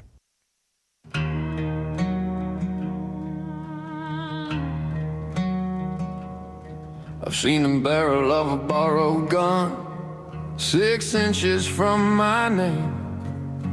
A man in uniform, smiling white like mercy was a game. He said no one will ever know. Said it soft, said it slow. That was power, that was truth. That was how the world was run. They don't need laws when fear will do. They don't need justice when they got you on your knees, eyes shut tight, praying you make it through the night. They say obey or die. That's the most powerful. 25 minutes past the hour. Welcome back. So down in Texas, Ken Paxton, the state attorney general who's running for the Senate, is trying to shut down the Council on American Islamic Relations, a Muslim civil rights group. But more bizarre, there is an anti-fascist group in Texas. It's called the Screwston Anti-Fascist Committee. And they have recently exposed a local guy who is a white supremacist. He's a member of the neo-Nazi Goyim Defense League. And he's been spreading anti-Semitic and transphobic propaganda leaflets throughout the community. So they just named this guy. And now Ken Paxton says this is criminal doxing, a criminal violation and part of a campaign of terrorism, and he's going after these people. Incredible. The classical liberal caucus of Texas says anyone who dares dissent or voice their opposition to the regime is a terrorist. Yeah, exactly. Meanwhile, lawmakers in California, Hawaii, and New York, these are the 3 states that have seen an explosion in their home insurance rates because of wildfires and hurricanes and storms and things like that. Lawmakers in these 3 states have introduced bills that would authorize their attorneys general to recover damages from the fossil fuel companies who are heating up the environment and causing these climate change related weather disasters. This is fascinating. New York, the rates are up 19% statewide. In Los Angeles, you had 18,000 homes destroyed in the LA fire. People cannot get insurance now. In Hawaii, $2.3 billion in claims. Insurance costs are up by 50%. They have gone up as much as 100% in some parts of New York State. And the bills would only apply to fossil fuel companies with over $500 million in assets. I think this is interesting. Hey, stick around. I've got a great geeky science for you, and I'll pick up your calls. You're listening to the Thom Hartmann Program. Call 202-808-9925. Want to know how to strengthen your brain and increase your cognition? I'll tell you right after the break.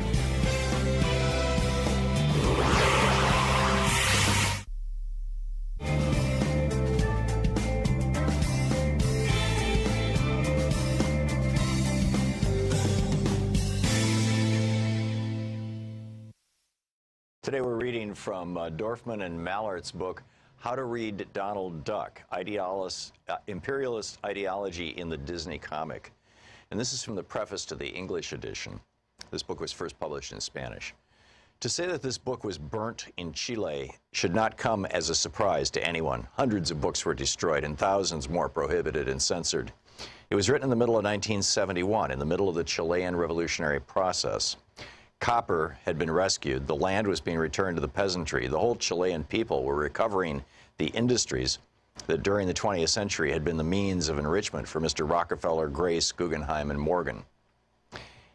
Because this process was intolerable to the United States government and its multinational corporations, it had to be stopped. They organized a plan which at the time was suspected and since has been confirmed by Mr. Kissinger, Ford, and Colby to have been directed and financed by the United States intelligence services. Their objective was to overthrow the constitutional government of Chile. To realize their objective, an invisible blockade was imposed. Credits were denied, spare parts purchased for industrial machinery were not sent, and later the Chilean state bank accounts in the U.S. were blocked, and an embargo preventing the sale of Chilean copper throughout the world was organized. There were, however, two items which were not blocked: planes, tanks, ships, and technical assistance for the Chilean armed forces, and magazines, TV serials, advertising, and public opinion polls for the Chilean mass media, which continued for the most part to be in the hands of a small group which was losing its privileges. To maintain them with those of the U.S., their media prepared the climate for the bourgeois insurrection, which finally materialized some years later on the 11th of September, 1973. Each day, with expert U.S. advice, in each newspaper, each weekly, each monthly magazine, each news dispatch, each movie, and each comic book, their arsenal of psychological warfare was fortified. In the words of General Pinochet, the point was, quote, to conquer the minds, end quote, while in the words of Donald Duck in the magazine Dislandia, published in December 1971, coinciding with the first mass rallies of native fascism, the so-called March of the Empty Pots and Pans, the point was to, quote, restore the king. But the people did not want the restoration of the king, nor of the businessman. The popular Chilean cultural offensive, which accompanied the social and economic liberation, took multiple forms: wall paintings, popular papers, TV programs, motion pictures, theater, songs, literature. In all areas of human activity, with differing degrees of intensity, the people expressed their will. Perhaps the most important arm of this offensive was the work of the state publishing house, Quimantu, a word meaning sunshine of knowledge in the language of the Chilean Machupe Indians. In 2.5 years, it published 5 million books, twice the amount that had been published in all of Chile during the previous 70 years. In addition, it transformed the content of some of the magazines it had inherited from before the popular unity government and created new ones. It is in this multifaceted context, with the people on the march to cultural liberation, a process was also meant criticizing the mass cultural merchandise exported so profitably by the U.S. into the Third World, that How to Read Donald Duck was generated. We simply answered a practical need. It was not an academic exercise. For the Mad Dog Warriors on that September 11th, there were no paintings on the walls. There were only enormous stains which dirtied the city in memory. They, using the fascist youth brigades, whitewashed all the signing, many-colored walls of the nation.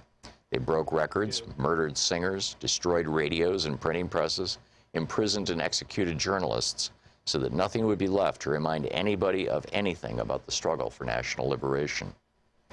But it was not enough to clean these cultural stains from the street. The most important task was to eliminate all those who bore the stain inside themselves: the fighters, workers, peasants, employees, students, and patriotic soldiers, to eliminate these creators of a new life, to eliminate this new life which grew, and for all that we created. This book, conceived for the Chilean people and our urgent needs, produced in the midst of our struggle, is now being published far from Chile in the uncle land of Disney, behind the barbed wire network of ITT. Mr. Disney, we are returning your duck, feathers plucked and well roasted. Look inside, you can see the handwriting on the wall, our hands still writing on the wall, Donald, to go home. This is written in 1975. And then this from David Kunzel's introduction. The names of the presidents change. That of Disney remains. 46 years after the birth of Mickey Mouse, 8 years after the death of his master, Disney's may be the most widely known North American name in the world.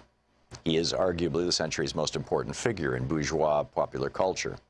He has done more than any single person to disseminate around the world certain myths upon which that culture has thrived, notably that of an innocence, supposedly universal, beyond place, beyond time, and beyond criticism. The myth of U.S. political innocence is at last being dismantled, and the reality which it masks lies in significant areas exposed to public view. But the great American dream of cultural innocence still holds a global imagination in thrall.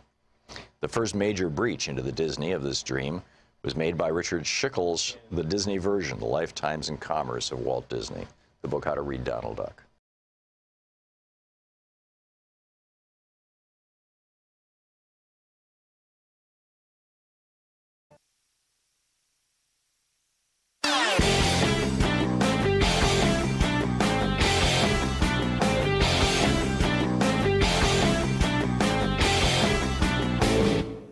Help support progressive radio. If you're listening to us on a commercial station, call their advertisers and let them know you're listening. If you're listening to us on Pacifica, one of our many nonprofit stations, please support them when they do their fundraising drives. Thanks for supporting progressive talk radio, and tag you're it.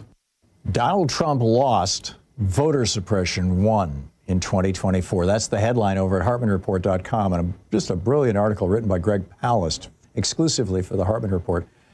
He writes, Trump lost. That is, if all legal voters were allowed to vote, if all legal ballots were counted, Trump would have lost the states of Wisconsin, Michigan, Pennsylvania, and Georgia. Vice President Kamala Harris would have won the presidency with 286 electoral votes. And if not for the mass purge of voters of color, if not for the mass disqualification of provisional and mail-in ballots, if not for the new mass vigilante challenges in swing states, Harris would have gained at least another 3.5 million votes, topping Trump's popular vote tally by 1.2 million. Greg brings us the numbers. He lays it out. You can read it over at HartmannReport.com, absolutely free. It's titled Trump Lost, Vote Suppression Won at HartmannReport.com. Check it out.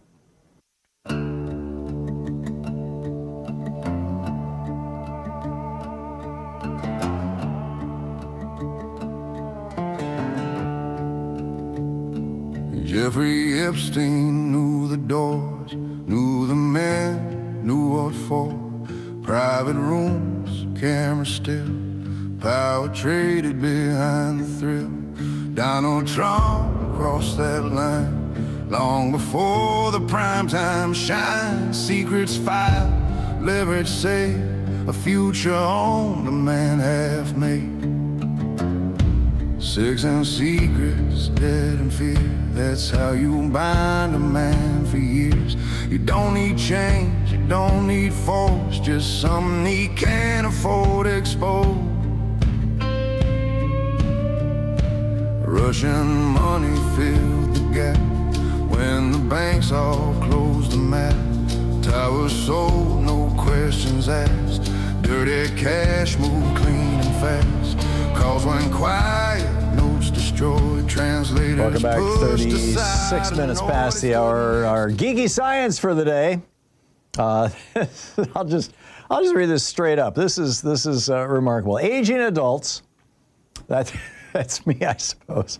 With a history of cannabis use, that's also me, exhibit greater cognitive, and Bill Maher and a bunch of others, exhibit greater cognitive performance than those with little or no history of past use, according to data published in the Journal of Studies on Alcohol and Drugs, a peer-reviewed publication. Now, this is like the fourth study that came to this conclusion. Back to the article. A team of researchers affiliated with the University of Colorado and Georgia Tech assessed cognitive performance and brain volume in a nationally representative sample of more than 500,000 adults between 40 and 70 years old residing in the United Kingdom. Study participants answered detailed questions about their cannabis use history, underwent magnetic resonance imaging of their brains, and completed a series of cognitive tests. Investigators reported, now this is the quote from the study. This is from the peer-reviewed scientific study. Quote, greater lifetime cannabis use was positively associated with brain volume in regions rich in cannabinoid receptors, including the caudate, putamen, I'm sure I'm mispronouncing some of this, hippocampus, and anterior cingulate. Greater lifetime use was also associated with better performance on cognitive tasks, assessing learning, memory, processing speed, and task switching, aligning with growing evidence of potential neuroprotective effects of cannabis in aging populations.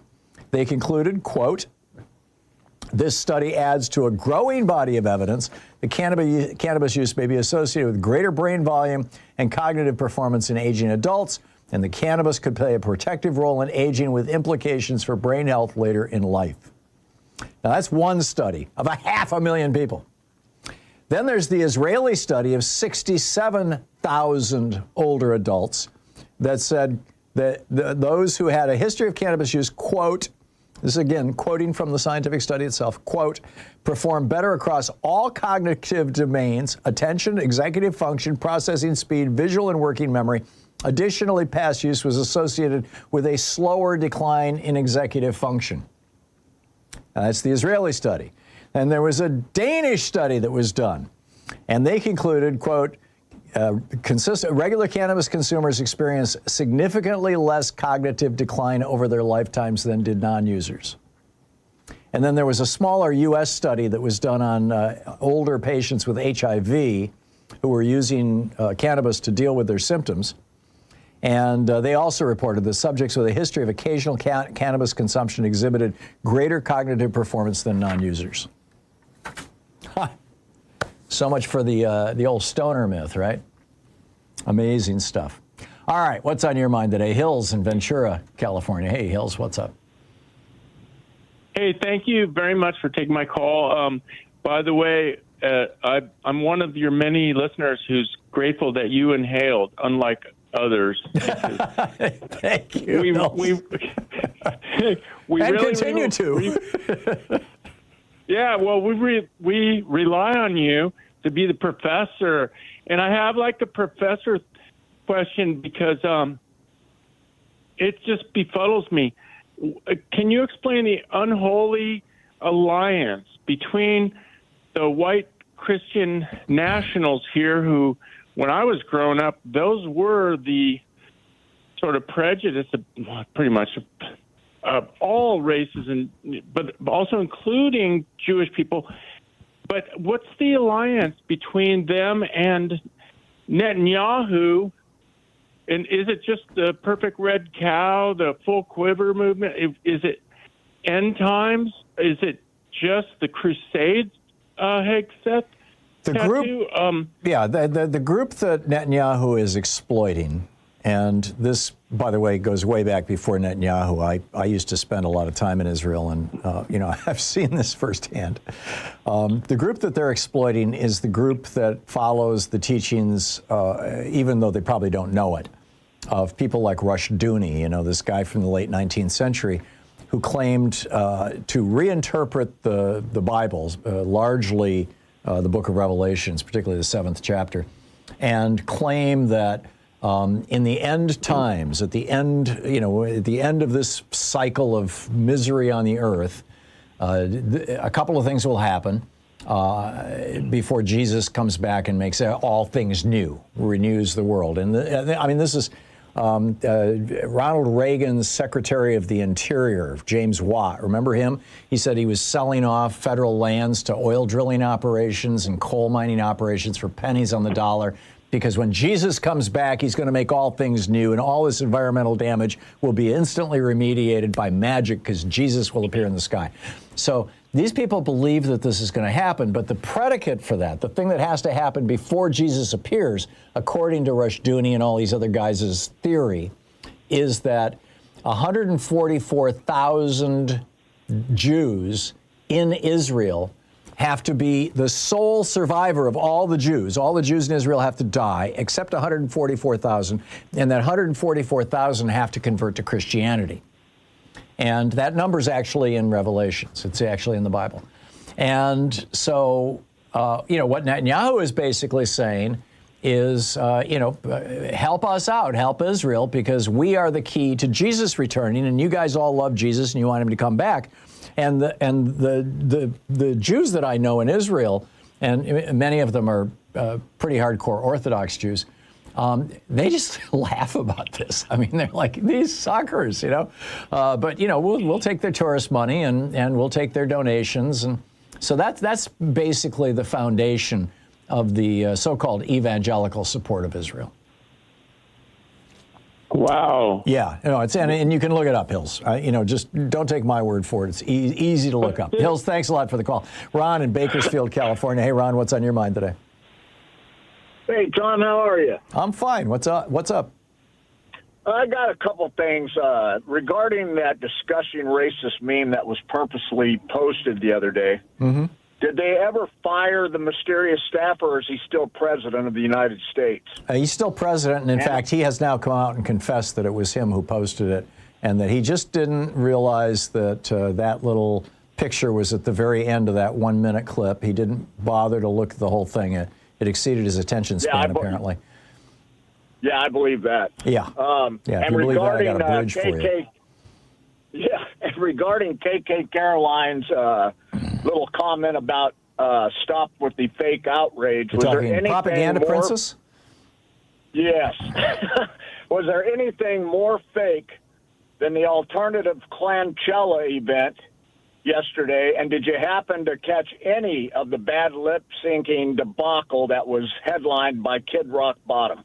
Yeah, no, I've seen the show. I'm out. I've seen. I actually haven't watched any video clips of it. I've seen the articles and the headlines about it, and apparently it was pretty pathetic. But I mean, Kid Rock had a real challenge. The word was spreading all across the country very rapidly on social media that one of his big songs, one of his favorite songs apparently, was about having sex with underage girls, and where he says they call it statutory, I call it mandatory. I mean, that's a right. verbatim clip from his song, right? And and that's only one of several very questionable songs that Kid Rock has done over the years. The guy he's like trailer trash made it well, and I shouldn't even use that phrase because I lived in a trailer for 3 years, Louise and I, when we started this community for abused kids. So I don't mean to pick on people who live in trailers, but he's an example of this kind of pathetic, snowflake part of America that is filled with grievance and convinced that if women weren't in the workplace and if black people weren't in the workplace, that everything would be wonderful for all the white men. And, let's just, take us back to the time of Eisenhower when women couldn't get credit cards and black people couldn't get jobs. And, right. And it's BS, it's just racist BS.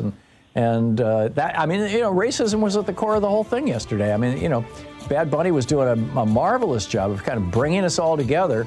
And of course, Trump has to say, brown people and Spanish language, and America is only for white Europeans who speak English. I mean, it's pathetic, Ron. It's just pathetic. Ron, thanks for the call. Thanks for bringing that up. 46 minutes past the hour. I'll be right back with you. Stay with us. You're listening to Thom Hartmann. Visit ThomHartmann.com for audio and video archives. Yeah, as Louise said, at least Bad Bunny was grabbing his own crotch and not somebody else's like Trump would. We'll be right back.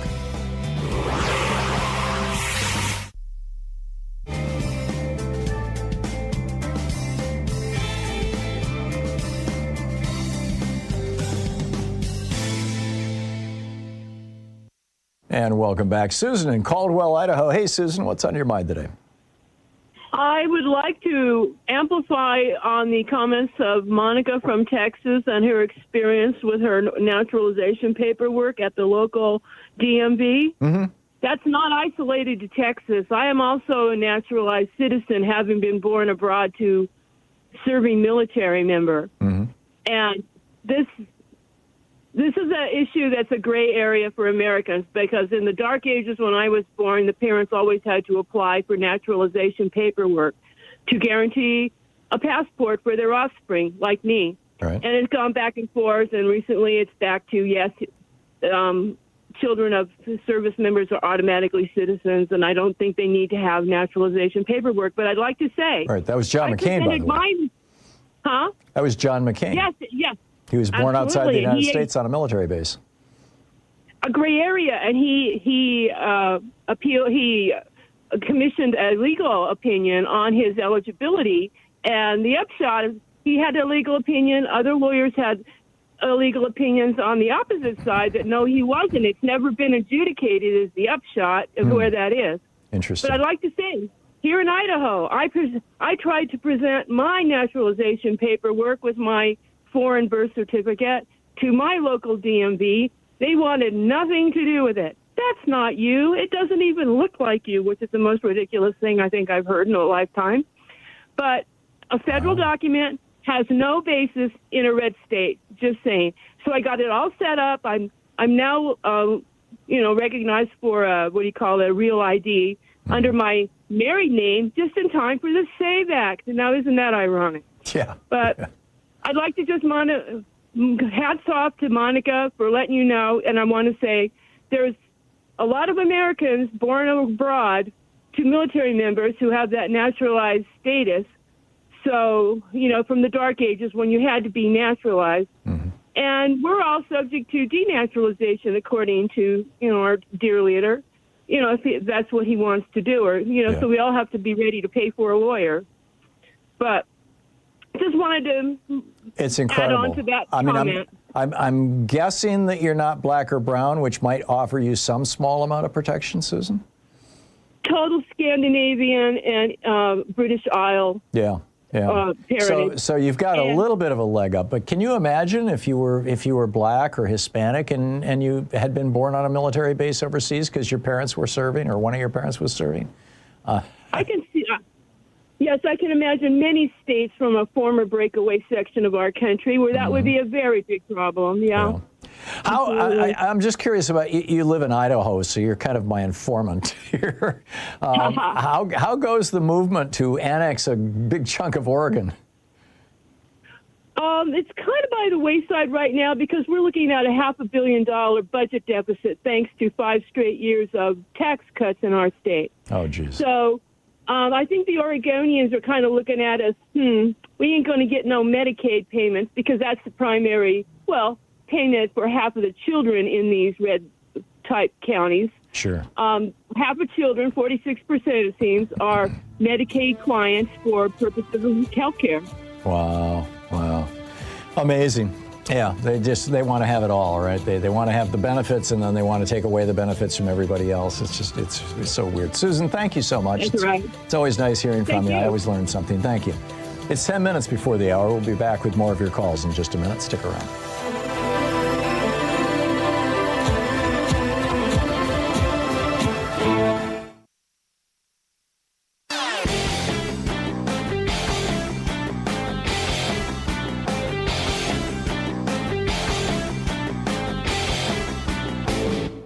Hey, thanks so much for sharing our program and for reaching out to our stations and sponsors and letting them know that you're listening. It really means a lot to us. Did you know that the ancient Roman Republic, which for 480 years was actually a democratic republic before Julius Caesar kind of ended the democracy phase and replaced it with the autocracy phase, that they were brought down by a very small group of very rich people. The richest man in ancient Rome was Marcus Licinius Crassus. He was the richest guy, the billionaire of Rome. And he frankly hated the Roman free bread for all welfare system. It was being paid for with his tax dollars, after all. So him and Pompey the Great and a few other rich guys got together, and they basically crashed Rome. They turned it into an oligarchy and then into a tyranny. And the parallels to what Trump is doing right now are absolutely shocking. There's an article about it over at HartmannReport.com titled American Caesar, Trump's Path to Power Mirrors Rome's Darkest Days. Check it out.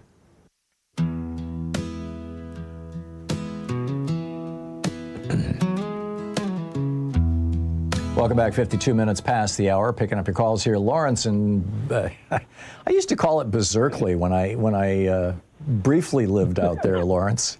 Do they still call it that? It's okay. Good morning. Good morning. I wanted to talk about what you call your opening rant. So if you say rant, I can say rant, right? Sure. Yeah. No, I'm proud of it. Okay, the idea of football being socialist and copying from FDR's socialism, it's not socialism, it's social democracy, and there's a huge difference. Good point. That people should know. Good point. Social democracy maintains the ruling class. It regulates the capitalists but the capitalists still own their property and still profit from it. And that was true in the New Deal as well. Yep. And I'd much rather have FDR president than having Trump president or Reagan president, but there's a big problem with the so-called regulated capitalism or social democracy, and that is that it cannot last. It will always disintegrate. The reason that it will disintegrate is because as long as you have the capitalists in charge of their property and profiting from it, they will also take charge of the media, and they will gain more political power. And then when they gain more political power, they'll use that for more money, and they'll use their more money and more media for yet more political power. And it's a spiral between their money and their political power that goes up and up until we have what we have now.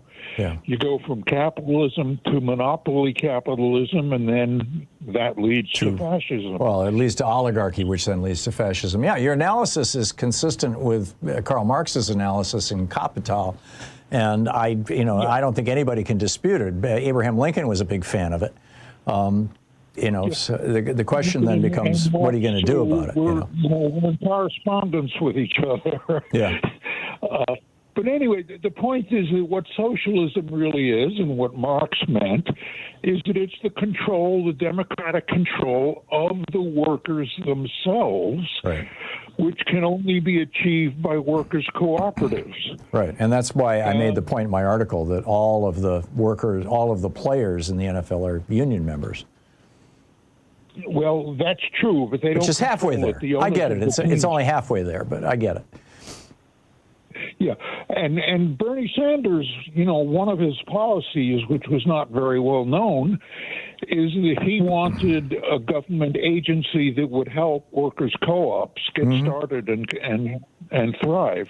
Yep. That's real socialism. But what the Republicans call socialism is at best social democracy, and we may not, it will take years or decades for that possibility, those possibilities to be distinguished from each other. But it's important for people to know it, because even in Europe, the same process is happening. They have a more solid social democracy than we do. Well, what happened both forgive the interruption, but we're going to hit a break here in just a minute, Lawrence. In Europe, what's happened in Europe and what's happening in the United States are, in both cases, this rapid shift to the right, this rapid shift to consolidation of wealth and oligarchy is the result of deregulation. It's the result of austerity. It's the result of this, neo-Milton Friedmanism that came along with the Reagan and Thatcher revolutions. And right. At the very least, we need to get that under control. Well, yeah, but that will always happen if the capitalists... Oh, there's always going to be that dynamic. But, we fought back those people. We did it with in the 1890s. Teddy Roosevelt. We have a long history of fighting. But I totally get your point and don't disagree with any part of it, Lawrence. Lawrence, thank you so much for the call. We're hitting the top of the hour. Hey, thanks so much for being with us today. We'll be back tomorrow, same time, same place. In the meantime, don't forget, democracy is not a spectator sport. It requires all of us, and that includes you. So get out there, get active, tag, you're it. Have a great afternoon. Be good to yourself and the folks around you. Stay safe. And I will catch up with you tomorrow.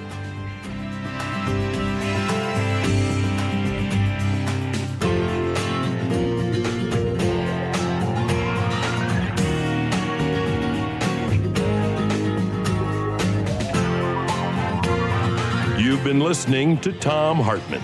For audio and video archives, visit thomhartmann.com.